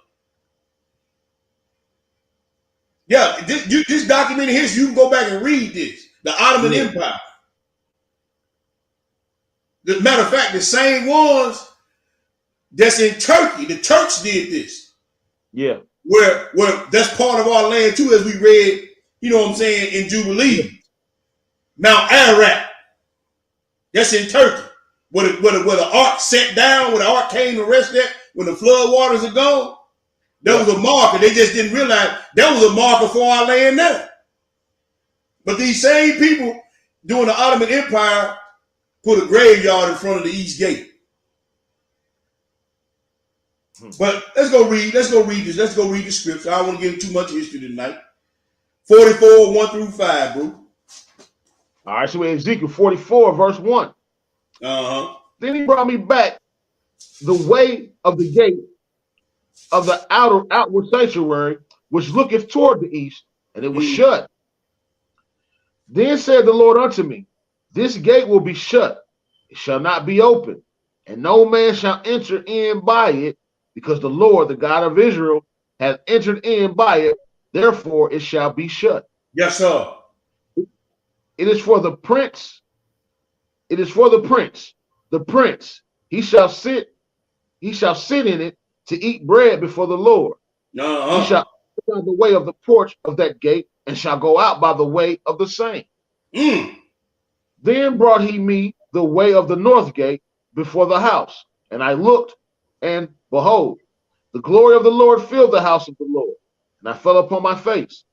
The Lord said unto me, Son of man, mark well, and behold with thine eyes, and hear with thine ears all that I say unto thee concerning all the ordinances of the house of the Lord, and Mm. all the laws thereof, and mark well the entering of this house with every going forth of the sanctuary.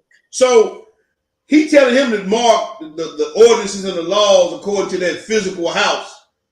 But he telling us right now today, even in our mind, mark well the ordinance and the statutes of your house, this portal, this gate, where all your information comes through, where all your decision making is done.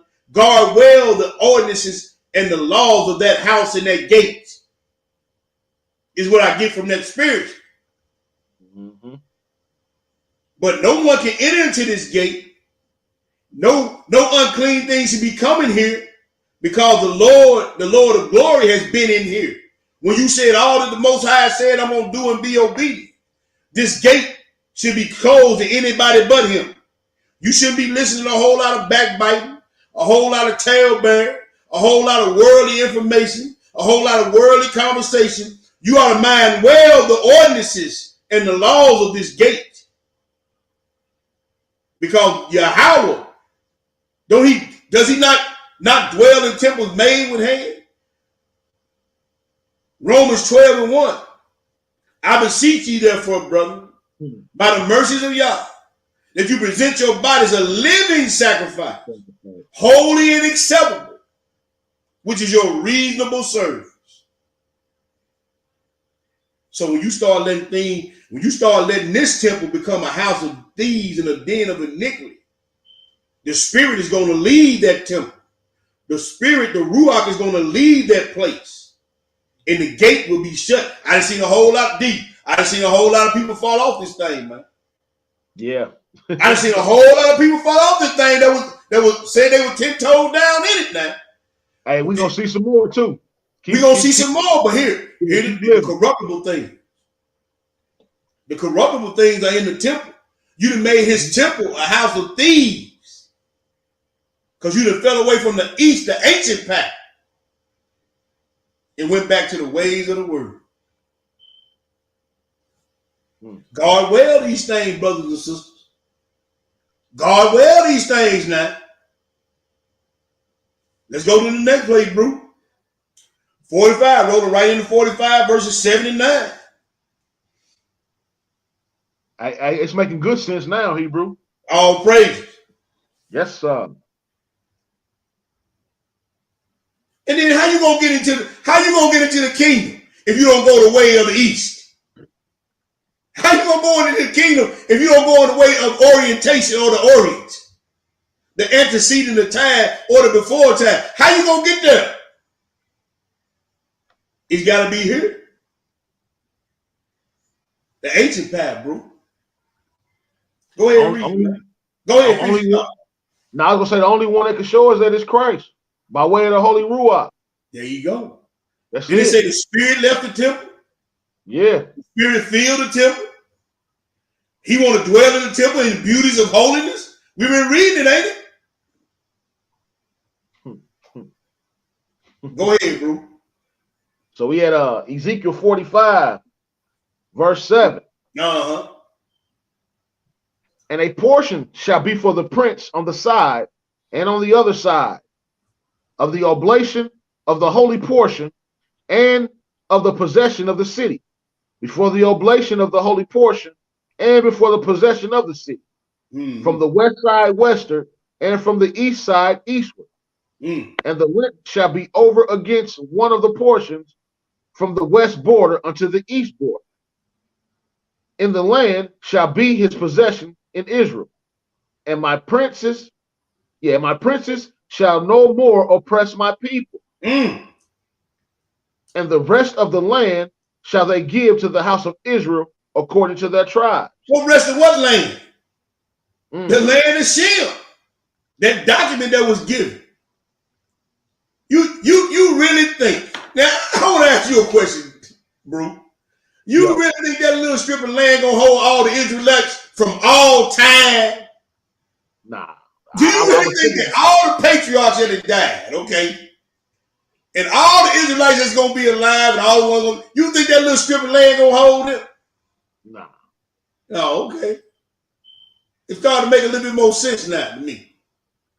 Yeah. And he said, my princes, meaning the leaders, like David, that's gonna be sitting on the throne, they ain't gonna be oppressing the people no more Mm-hmm.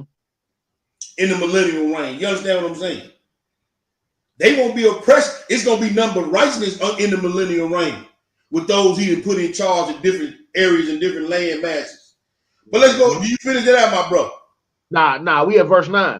Go ahead and read. Thus saith the Lord God, let it suffice you, O princes of Israel.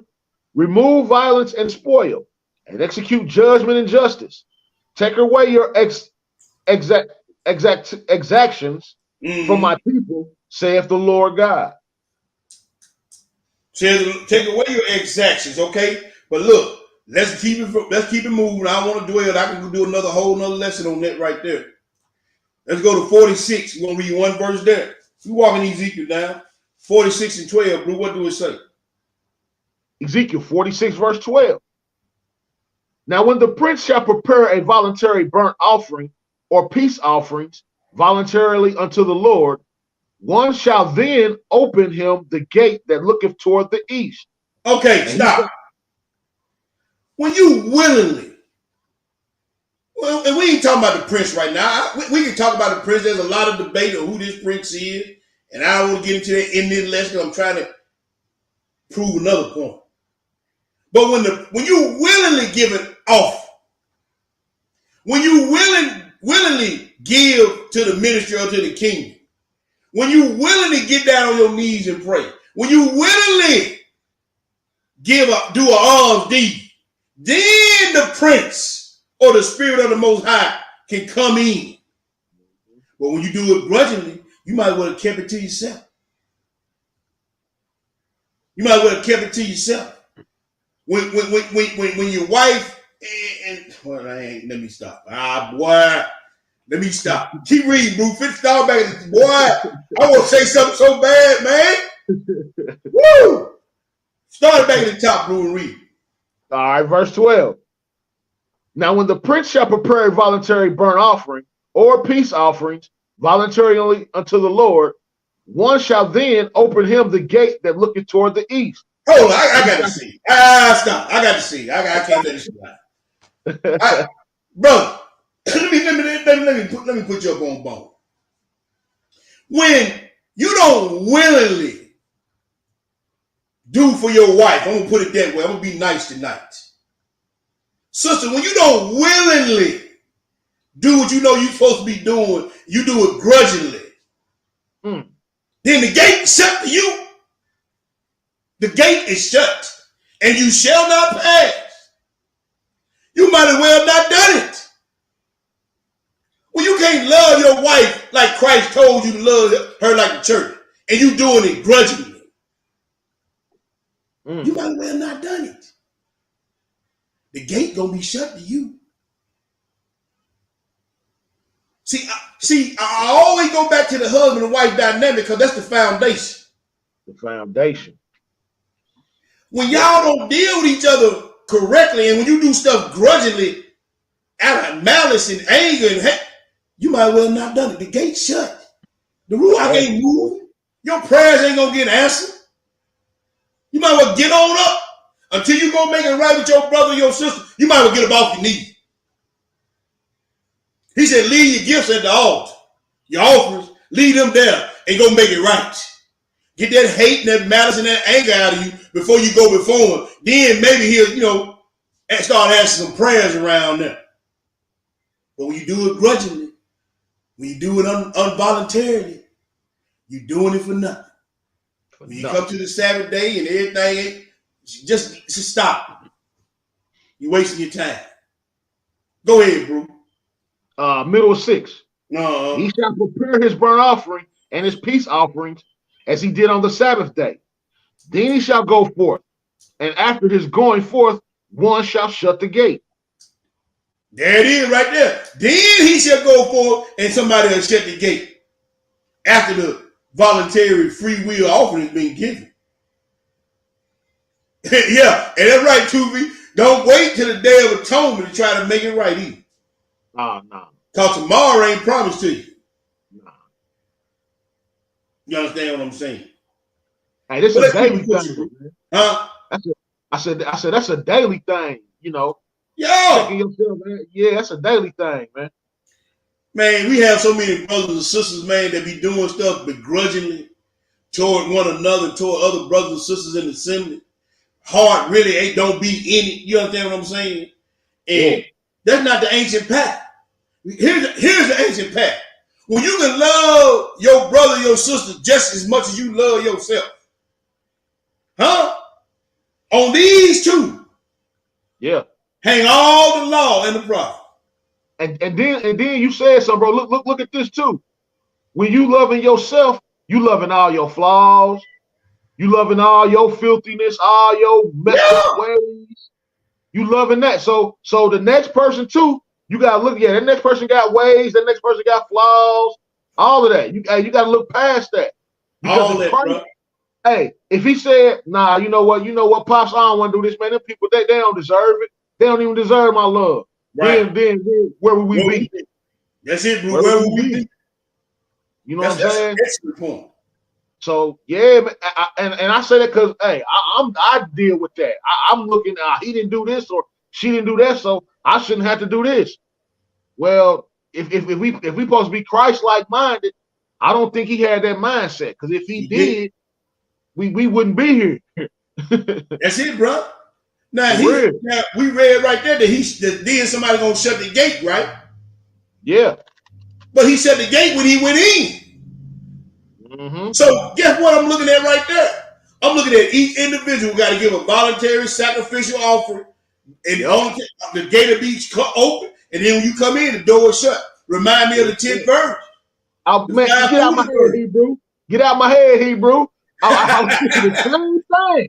The same thing. Boy. All praise. Yes, sir. Let's go to Jeremiah the 18. We winding down now, family. Hold on. We didn't do that Matthew 24. We got to do Matthew 24. I'm sorry, you're right. Appreciate you, bro. Matthew 24. That's right. Got to do that. Matthew, thank you, my brother. Yes, sir. Matthew 24. I sure skipped Matthew 24. We're going to read verse 27. They're going to read verse 30. All right. Matthew 24:27. What did it say, bro? For as the lightning cometh out of the east and shineth even unto the west, so shall also the coming of the Son of Man be. So the eastern sky. Now that was it. Now we're going to read. Yeah, read that 28, 29. I'm sorry. So you said 28 through 29 or 30? No, 30. Go on, read down through the 30. My bad, bro. All right. For wheresoever the carcass is, there will the eagles be gathered together. So hold on, I want to bring a point out. It said, for as lightning cometh out of the east and shineth even unto the west, so shall also the coming of the Son of Man. So he coming to that eastern sky crack. Yep. That's where he coming from. So, we always talking about, praying turning to the east. We just so happen to be demographically and geographically east of Jerusalem. But anytime you praying to the Most High, you really facing east. Spiritually. You facing you turning back to the old path. You turning back to the ways of the forefathers. You turning back to the ways of Yah. Spiritually. But we just so happen to be over here in the United States, geographically and demographically east of Jerusalem. Mm-hmm. But in your mind, in your spirit, you turning back to the east, the way, the path to Yeshua. But he said the lightning coming out of the east. So physically, prophetically, he's still coming from the east. Go ahead. Verse 29.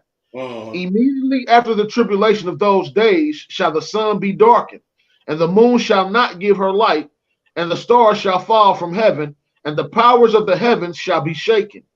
And So then now we're going back to that thing where in Naphtali where Judah and Levi were snatching the moon and grabbing the sun. Here's that prophetic Melchizedek priest prophecy right here. Because what does what does verse 30 say, my brother? And then shall appear the sign of the Son of Man in heaven. And then shall all the tribes of the earth mourn, and they shall see the Son of Man coming in the clouds of heaven with power and great glory.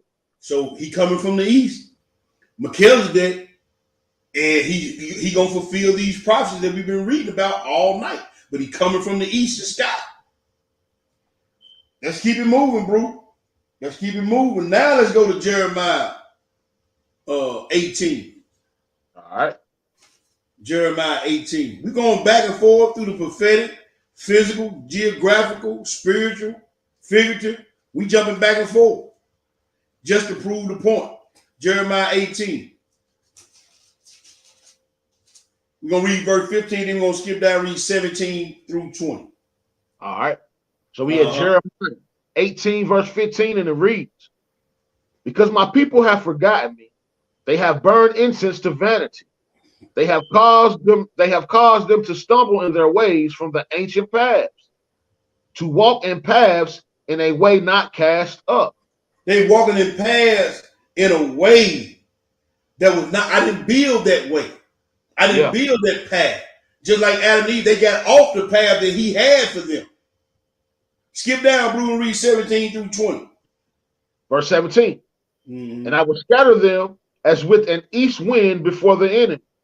I will show them the back and not the face in the day of their calamity. Then said they, come, and let us devise devices against Jeremiah. For the law shall not perish from the priest, nor counsel from the wise, nor the word from the prophet. Come, and let us smite him with the tongue, and let us not give heed to any of his words. Give heed to me, O Lord. Hold on, bro. I got to say this too. Go ahead. And to all y'all brothers and sisters, and I don't know who I'm talking to. And we don't, I know most of the brothers we deal with don't try to put themselves up on no pedestal, don't try to make themselves no big monkey muck. But the Most High showed y'all time and time again. When these lessons come out, and y'all say, hey man, who does he think he is, or who do they think they are? We ain't finna listen to that, we ain't finna do that. I got my own mind, all of that. This is what these people are saying to the man of y'all. Yeah. Then what y'all be doing when y'all do that? And they said, he ain't, they're like Dathan and Korah. God ain't just talking to you, he talking to everybody. Same thing these folks say. And he said, he's gonna smite it with the tongue. All y'all backbiters and murmurers and complainers. And talking about these brothers and putting these brothers down. Y'all better, y'all, hey, you playing a dangerous game. When you get off the ancient path, you playing a dangerous game. The ancient path is the commandments. The ancient path is the spirit of the law. You playing a dangerous game now. Go ahead and finish reading, bro. Verse 19. Give heed to me, O Lord, and hearken to the voice of them that contend with me. Shall evil be recompensed for good? Nope. For they have digged a pit for my soul. Remember that I stood before thee to speak good for them, and turn away thy wrath from them. You see, he even praying for them. You see Jeremiah even still praying for them. He's still praying for them, and see, that's what I'm saying. Yeah. And I know a lot of the brothers just like me, you take this thing, man, I take it personal, but I still take it home at night. You understand what I'm saying? Yeah. When I see different little things going on, things people tell me, man, that is going on, even amongst Israelites in general. Yeah. You know, but this is the thing, and to my brothers as teachers and elders, this is the kind of stuff you just got to put up with, man. And boy, that's easier said than done, Hebrew. But you right on the head on the nail, though. Yeah, because you see the example. Even with Moshe, how they did him, he still was dropping down praying for him. Yep. You see what I'm saying? So just got to deal with these folks, man, and let the Most High. He gonna take care of the business. And that's a learning process too, man. That we really have to deal with a lot of bull crap. Yep. Exactly, bro. Exactly.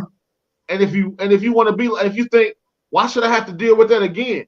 Look at all the bull crap Messiah put up with us. Yeah. You see what I'm saying? Mm-hmm. So that's right. Even Jeremiah said, man, he said, I done cried so much for these folks, I can't even cry no more. Come on, he said, man, put me out in the desert with the wayfarer, man. I'll probably have better, you know what I'm saying, with them. But these jokers ain't gonna listen. Nah. They ain't gonna listen. Nah. Let's go to the next place, bro. Psalm 119. We almost finished, y'all. We got 1, 2, about 4 more to go. 4 or 5 more to go, and then we out of here. Psalm 119, bro. And read 105 through 112. All right. So we reading the Hebrew letter noon. Yeah. So hey, I'm glad you brought that up. We're gonna bring something out on that. Go ahead. Our praise. Thy word is a lamp unto my feet and a light unto my path. A light unto your what? My feet and a light unto my path. Oh, the word is the way back to the way of the east. Yes, sir. To continue on the path of the way of the ancient path. Yes, sir. And it's good. And as my brother just pointed out, it's under the letter noon. Now, the letter noon is the seed, is the life. Is why he put this under the letter noon. The seed and the life.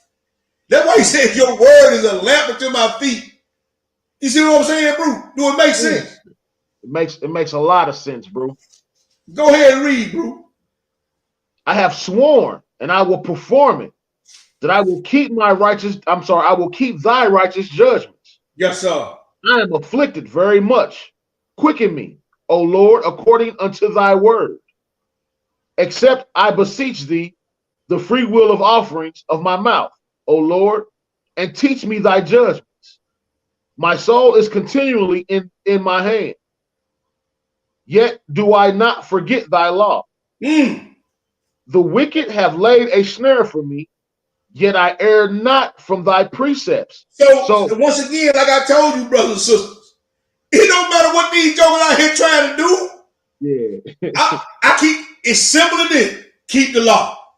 That's it. Keep the commandments and watch Most High deal with them.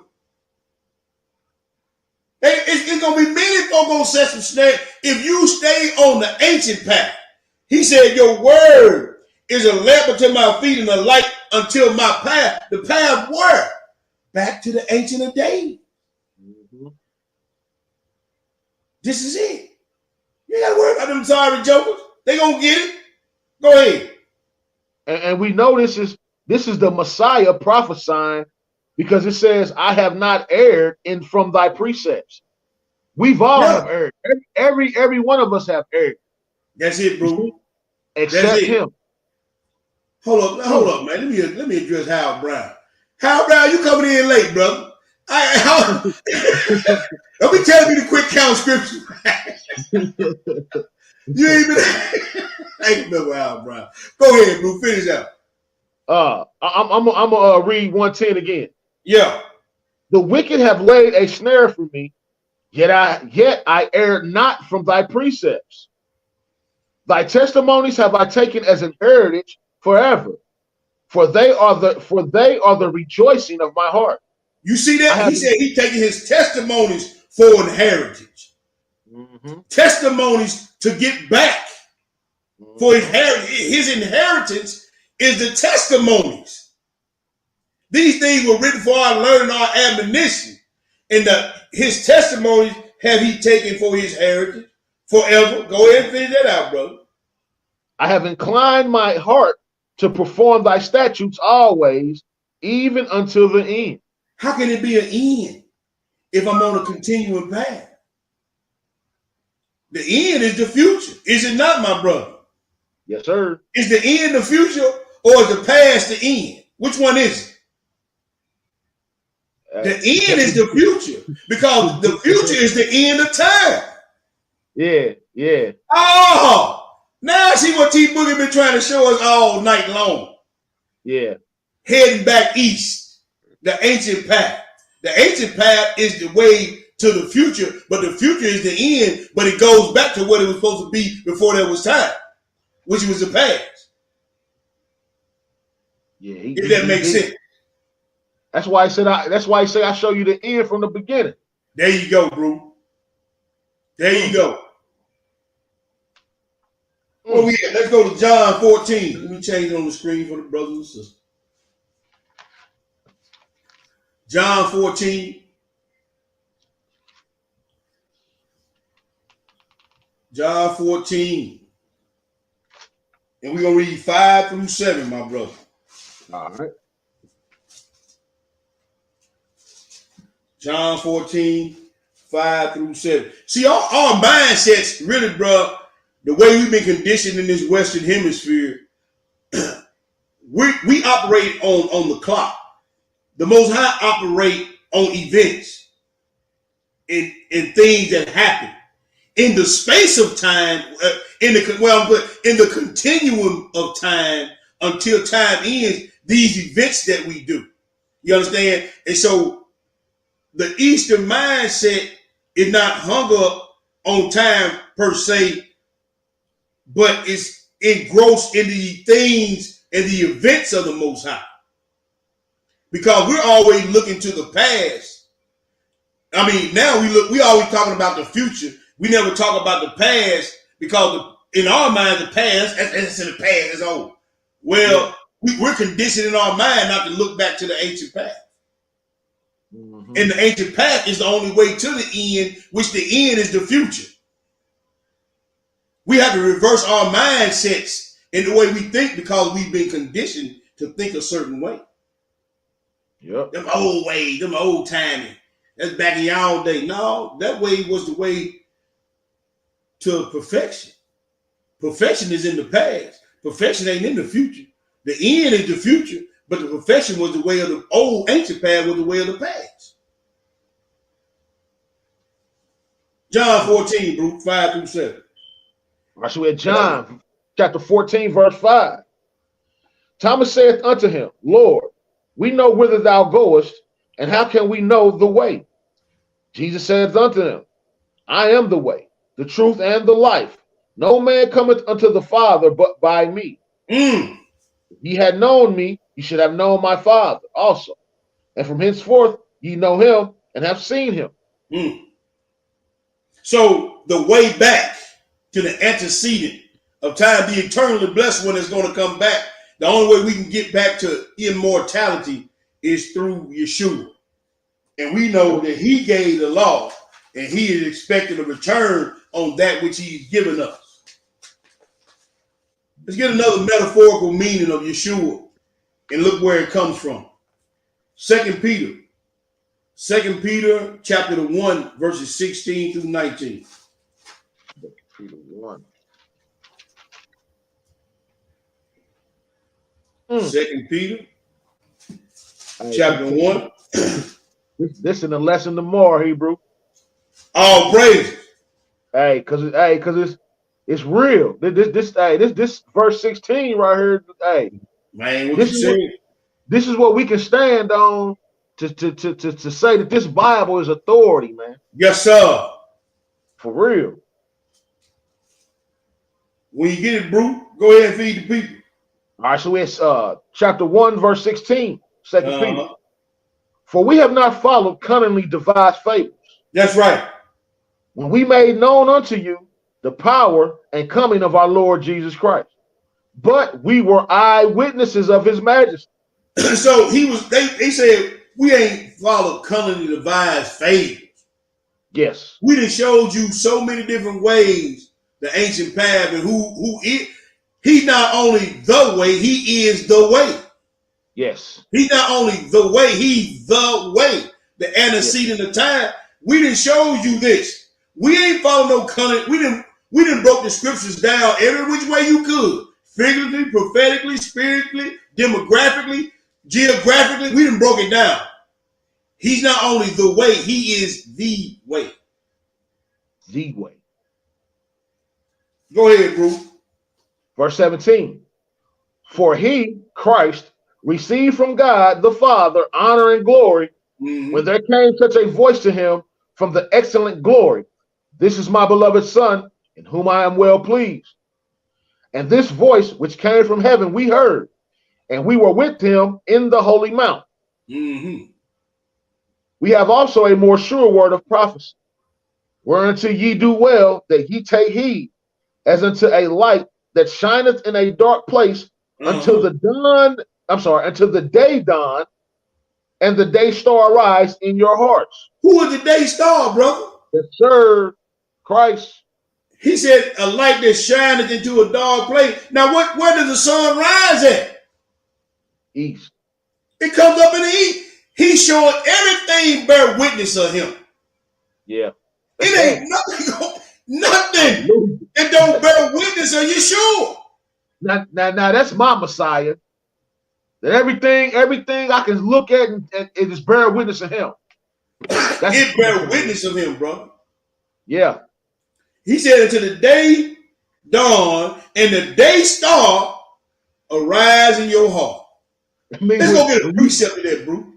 When you finally get to believing on Christ and it dawned on you that he is, you know? We finna, Malachi wrote about it. I want y'all to get y'all pencils out and write in y'all Bible. I know some of y'all scared to write in y'all Bible. But I want you to put out there by this Second Peter. Because I had an elder told me that this was a typo what we finna read. A typo? But then, what we fixing to read here in a minute in Malachi, he told everybody this was a typo. But I said, what about this Second Peter right here though? What about this 2 Peter 19? What about that? How is Malachi chapter 4 a typo? Go to that, Malachi 4. He been telling people this for years. That was a typo.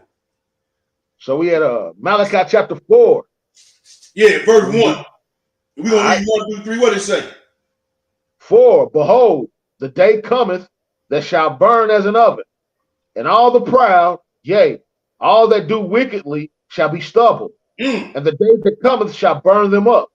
And the Lord of hosts, saith the Lord of hosts, that it shall leave them neither root nor branch. But unto you that fear my name shall the Son of Righteousness. See, that's S-U-N. That should have been S-O-N. No. Wait a minute. How is that a typo? It's capitalized. That's how you. It's capitalized. Thank you. But you got thousands of people eating it up like tripe. He just called him and Peter to the day dawn and the day star rise in your mind, right? Yeah. You talking about the glory of the Lord going to the temple, right? Yeah. Right? Okay, restart at the top of that and read again. For, behold, the day cometh that shall burn as an oven. No, at that 2, bro. At that 2. Oh, I'm sorry. But unto you that fear my name shall the Son of Righteousness arise with healing in his wings, and ye shall go forth and grow up as calves of the stall. And ye shall tread down the wicked, for they shall be as ashes under the soles of your feet in the day that I shall do this, saith the Lord of hosts. So the sun rises in the east and comes up with a burning heat. He gonna kill all the wickedness, but I ain't done yet. Because I you know me. You know me, I like to kill bad doctrine. 50. Let's go to Psalm 50, brother. 1 through 5. And then we got one more after this. Psalm 50. He said, to the day star, dawn, rise in your minds. To the day dawn, the day star, rise. Huh? I'm about to say, that's all you got to see, though, man. That S-U-N was capitalized. When have you known us to capitalize sun when we talking about the sun that come up in the morning? See, that's what I'm saying, bro. And when you think about how everything bear witness to Yeshua, the sun gonna rise in the east, but he gonna return to the east. He gonna come through the east gate. He gonna descend from the north down to Mount Olive, gonna walk across the Kidron Valley from the east. The sun come up in the east and down in the west. Bruh, Yeah. this ain't even no rocket science. Nah. It's spiritual. Thank you.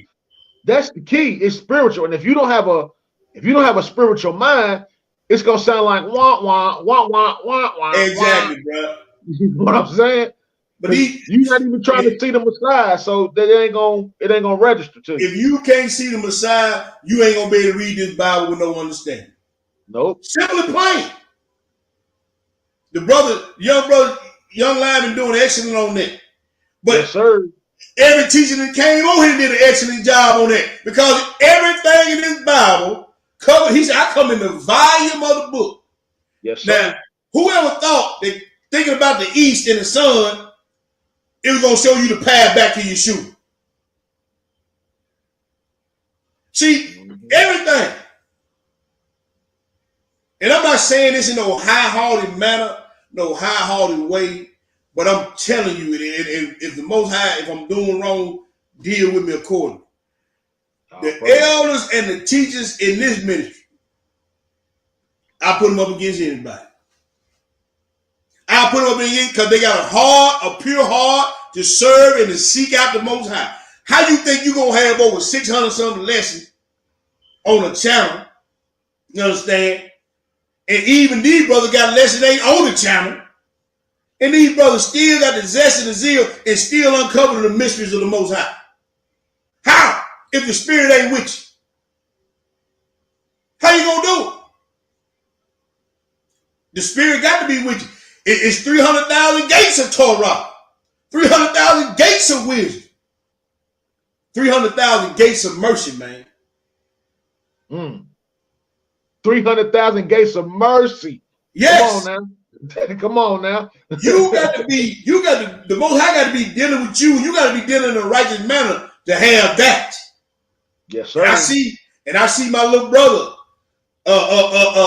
Howard Brown. You still ain't gave my phone call yet about what we talked about, brother.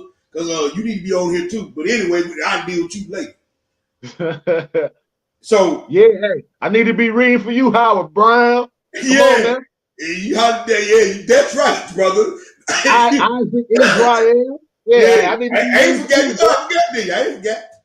I just been waiting on the right time to pounce on you. You just gave my opportunity. All praise. Where we at, Blue? Psalm 54 through 5. Yes, sir. Psalms 50, verse 4. Mm-hmm. He shall call to the heavens from above and to the earth that he might judge his people. Mm-hmm. Gather my saints together unto those that have made a covenant with my sacrifice. Wait a minute. I'm sorry. Wait a minute. With me by sacrifice. Wait a minute. Yeah, those who have made a covenant with me by sacrifice. Yes, sir. How you gonna be by the east gate? It ain't got no sacrifice. How you gonna be by the east gate and Yeshua, the Spirit, finna come in? How you gonna be by the east gate? It ain't made no willing sacrifice, man. You gonna get your head hit. Go ahead, bro. I think that was it, verse 5. Yeah, that was it, verse 5. That's right. That's what I wanted to get out of there. Last place, my brother. I scratched that 12. We ain't gonna do that last one, bro. Okay. We gonna go to let me go to the last place. We going to the last place, we going to the pseudo, man. That's value one. Yeah, we invited to one page 888. Let me share my screen for the brothers and sisters. Last place. Pseudo volume 1, man. Let me put it up in the room with my brothers and sisters. Page 888. We're going to read the Testament of Abraham. Verses, we're going to read chapter 8. Did I do that right? Hold on, bro. I got the wrong page number, y'all. It's 886. Yeah, 886. I'm sorry, family. 886. This is what I want. Hold on, D. Because I made a double D of myself. That was supposed to be 11. Hold on. All right. Hold on, family. This last one, just bear with me. I want to make sure I'm giving y'all the real. Now, chapter 11. I was on the right page, wrong chapter. Okay, bet. Chapter the 11, family, page 888. I did it again.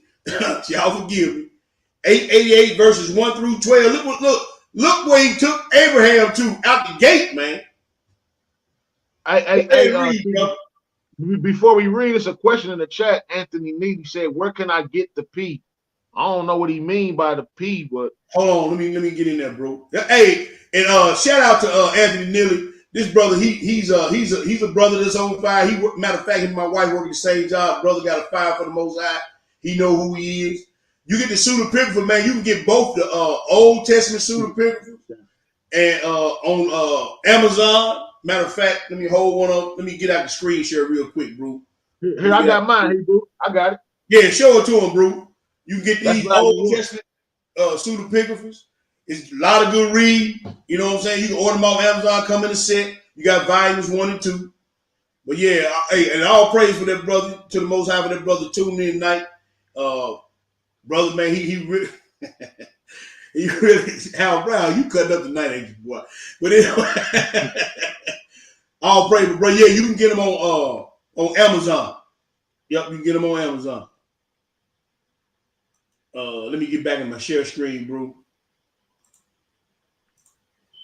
Get you, Hal Brown. Get back in here. Can you see that, bro? Did I have it up there for you? Well, I got the volume 1. Okay, volume 1. Yeah, page 888, bro. Check this out. This is last place. All right. Go ahead. Testament of Abraham, chapter 11, and it reads, Michael turned the chariot and brought Abraham toward the east. Yes, sir. To the first gate of heaven. To the what? First gate of heaven. Oh, there we go again. So, hey, your prayer going up to the gate. Are you going? Is it a free will, a sacrifice, a voluntary free will, righteous sacrifice? Go ahead, bro. First gate of heaven. And Abraham saw 2 ways. How many ways? 2 ways. Oh man, go ahead, bro. The first way was straight and narrow, and the other was broad and spacious. Hold your spot right there. Come on, man. Hold your spot right there. I got to add this in here. Look, Matthew 7. I'm gonna read it just for the people. Matthew 7:13, starting at verse 13. Enter ye in at the straight gate. For wide is the gate, and broad is the way that leadeth to destruction. And many there be which go in thereat. Because straight is the gate, and narrow is the way which leadeth unto life, and few there be that find. Now we know what gates he's talking about. Continue to read, my brother. The first way was straight and narrow, and the other broad and spacious. And he saw there 2 gates. One gate was broad, corresponding to the broad way. And one gate was straight, corresponding to the straight way. And outside the 2 gates of that place, they saw a man seated on a golden throne. And the appearance of that man was terrifying, like the master's. And they saw many souls being driven by angels. Hold up, D. Hold up, D. It said, and the appearance of that man was terrifying, like the master's. What is he talking about? Let us make man after our image and our likeness. So Adam, we finna find out who this is. This is Adam. Look just like the master. But the book say that the master had dark skin and woolly hair. So here we go again, putting pieces of the puzzle together. And it ain't hard to figure out. Especially when he say he created man out of dust and ground. I ain't never seen no pink, white dust. I done seen brown, red, black, sandy brown. So he made man out of the dust of the ground, and this man that he looking at looked like the master, his appearance, and he said he made man in his image and his likeness. Then I ain't got to ask too many more questions. Continue to read, brother.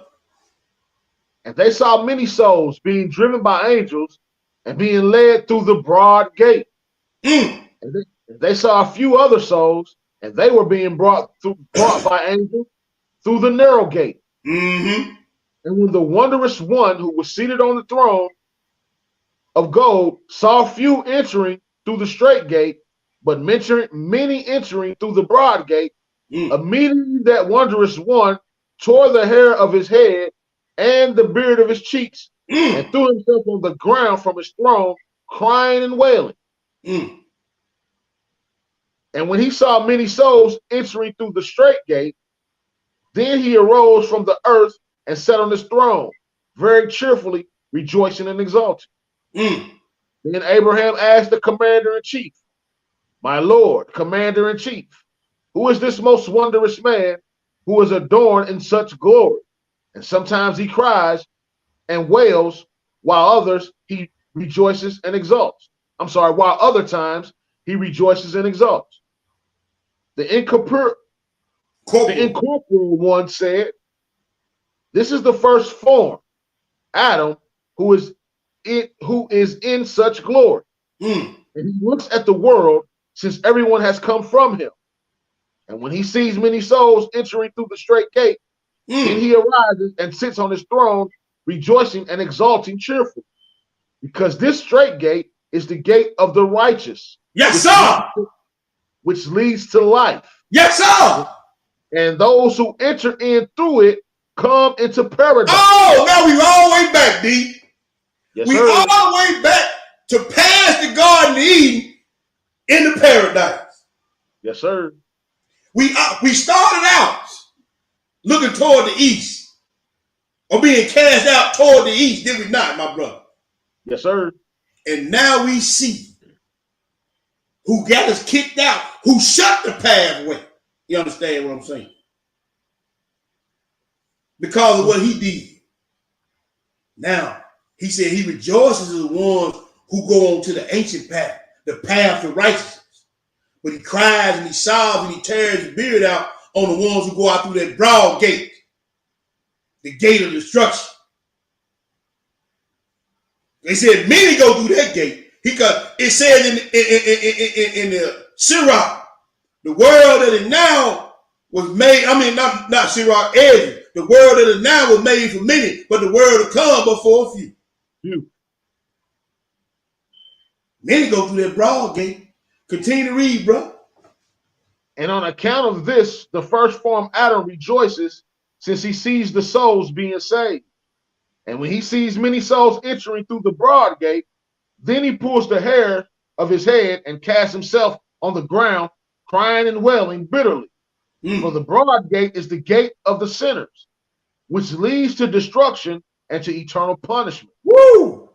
And on account of this, the first form Adam falls from his throne, crying and wailing over the destruction of the sinners. For many are the ones who are destroyed, while few are the ones who are saved. For among 7,000, there is scarcely to be found one. Whoa! So now you got your ratio. Whoa! Now you got your ratio. Now, I had to stop it. now you got your ratio. Woo! That's heavy right there, boy. You got your ratio now. Nah. I'm gonna ask you a question. Golly. Nah, how many people had to order Melchizedek? It ain't even 7,000. But I'm talking about the ratio now, my brother. I'm talking about the ratio now. Nah. If it's one in every 7,000, you hear me? Golly. If it's one in every 7,000, is you gonna be in that number? Huh? I know he counting the collective of Israel, and it may be, and I'm praying to the Most High that everybody that's associated with the order of Melchizedek make it in. You understand what I'm saying? But now, as the numbers go up, the chances go down. Yes, sir. And as the number gets smaller, your chance get slimmer. So you gonna stay on this path. It's two ways and two gates. We've been reading about the way of the east, the way of the ancient path. Nah, hey, brother, hey, sister. You think you got time to be mean and salty now? You think you got time to be low down now? You think you got time to be feeling some sympathy towards your family member that you want to hang around that ain't in the truth? Now how you feel about it? You got your ratio now. What you gonna do with it now? You gonna mortgage it now? Over your cousin they can get you that fire weed? You understand? You gonna go with your gang bang cousin or your homo cousin or your thieving cousin? You still gonna roll with him now? Because he said don't run with a multitude to do evil. Yeah, you got your ratio. Do with it what you want. Because 2/3 of Israel is going in the lake. Keep playing with it if you want it.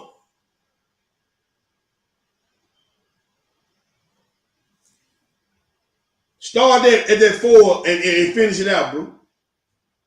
For among 7,000, there is scarcely to be found one saved soul, righteous and undefiled. If that don't humble you, I don't know what will. For real. Boy. Hit like a pile of bricks from 1,000 feet drop. You damn yes, sir. Right. Yes, sir. Wide open. Crack your wings down to the white meat, then some. Come on, man. That's the lesson, brothers and sisters. Golly. That's the lesson. The gate and the path who prospect are toward the east, the place and the way of the antecedent of time. All praise to the Most High. You understand what I'm saying? Want to thank everybody for tuning in tonight. Want to thank my brew for stepping in and reading tonight. We had some brews that was under the weather and whatnot, so we called the brews up. Hey, brother was already rolled with it. So I want to thank my little brother for coming in and stepping in. Hey, tomorrow morning, what time you coming on, D? Should be same 11 our time. It'll be 10 y'all time. Though. Okay, so 11 Eastern. Yep. No, 11 Eastern, 10 Central. My brother, go on Aquila Priscilla Music. Go on his channel on YouTube. He gonna be doing lessons. Got my brew down there in Houston, Eliyahu. What time he come on, bro? He come on a little bit before you, though. You know what? I don't know exactly what time Eliyahu come on. But Eliyahu down there, the Houston Brews, they down there doing their thing. We got Tubaya, he got a channel. We got the Tupelo Brews down there. We got D-Ro and his reel doing set apart music. We got my brew, Tubaya, my nephew Tubaya doing set apart music. You understand? We got a lot of brews doing a lot of brews. You see, we're doing a lot of good stuff in this ministry. Y'all go support these folks and man, go look on their channel, go support their music, their teachings. These brothers and sisters doing it. I want to give all praise and honor glory to the Most High for these brothers and sisters that's a part of this ministry. I want to thank y'all for being a part of this ministry. We got my brother, my beloved brother, Amnon Ben Yehuda. He on deck tomorrow, 1:00 p.m. Central Standard Time. I'll be reading for my brother, and he'll be dispensating the word of God tomorrow again. Y'all keep our brother Cortez and his family lift up in y'all prayer for the loss of his brother. We got some brews, like say under the weather. Got some joints creaking and popping. I pray for the brothers. I know all too well about that. And I know my brew Amnon is looking for a place for us to start back congregating next month. Kind of took off this month. We had some things in some irons in the fire, so to speak, that we were trying to get some clarification on. Still working through that, but we'll be back fellowshipping. Well, he said he come around. He said Eliyahu come on around 11 to 12. So about an hour before we come on, Eli come on. So y'all go check these other channels out, man. We ain't trying to be loyal to the Most High here. Y'all go support these other brothers, these other channels. They doing excellent work for the kingdom. Excellent work, man. And y'all go support these brothers. We want to thank y'all for supporting us, for tuning in tonight. We love y'all. And man, we just pray the Most High continue to rain down his blessings upon Israel, and we stay in the way and stay on the ancient path. Bruce, you got anything for the people? Just want to say, man, just love y'all, man. I appreciate y'all allowing, me and my wife to come in, man, and Yes, fellowship. sir. And I just want to say, keep y'all minds on Christ, man. Don't let nobody tell y'all, man, that Christ ain't the Messiah, that the way to the Father ain't Christ. Don't let nobody tell y'all that, man. Because we done read all through these scriptures, man. It's all about Christ. It's all about the Messiah. All about it, man. Just keep that in mind, man, and just keep your faith. Just keep your faith. Because it's gonna get even worse. That's right, Bruce. That's right. And like the brother said, man, you're gonna hear a whole lot of crazy doctrines and stuff out there. Don't listen to it. Go to the scriptures. Go to the scriptures and go to the scriptures until you get your answer. We not claiming to know everything over here. We would not dare say that or do that. You know what I'm saying? All we telling y'all is, hey, this is what the Most High showed us. And man, but hey, when in doubt, go to the scriptures. Pray to the Most High for understanding and wisdom. And that's all we can tell y'all to do. But we love y'all. We adore y'all. And we gonna see y'all on the other side, bro.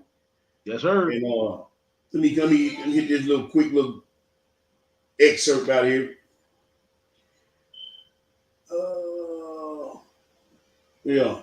Okay. All right, I got it. Okay. So, Matt, hey, anybody that wanna give to the ministry, I'm gonna run this real quick. Somebody just asked for that. Hold on. Let me run this real quick, D. Let me run this real quick. Anybody want to go give to the ministry? There it is right there. We don't too much. That ain't what we do, but somebody asked, I got to give to them. So there it is. They go to Cash App. They go to PayPal. I know somebody was trying to give a PayPal and they put Order Melchizedek Memphis Ministries. Don't put the ministries on the end of the PayPal. It's just Order Melchizedek Memphis. All right. So just remember that. All right. We get that down. Get down. Hide that. All right, brothers and sisters. I'm gonna holler at y'all on the other side. I'm gonna play this on the way out. Cause I want to go back home. Y'all. Love y'all. I want to go back home. I don't know about y'all. I'm ready to go back home. Hallelujah. All right, D. Appreciate you, bro. Shabbat shalom, people. Love y'all.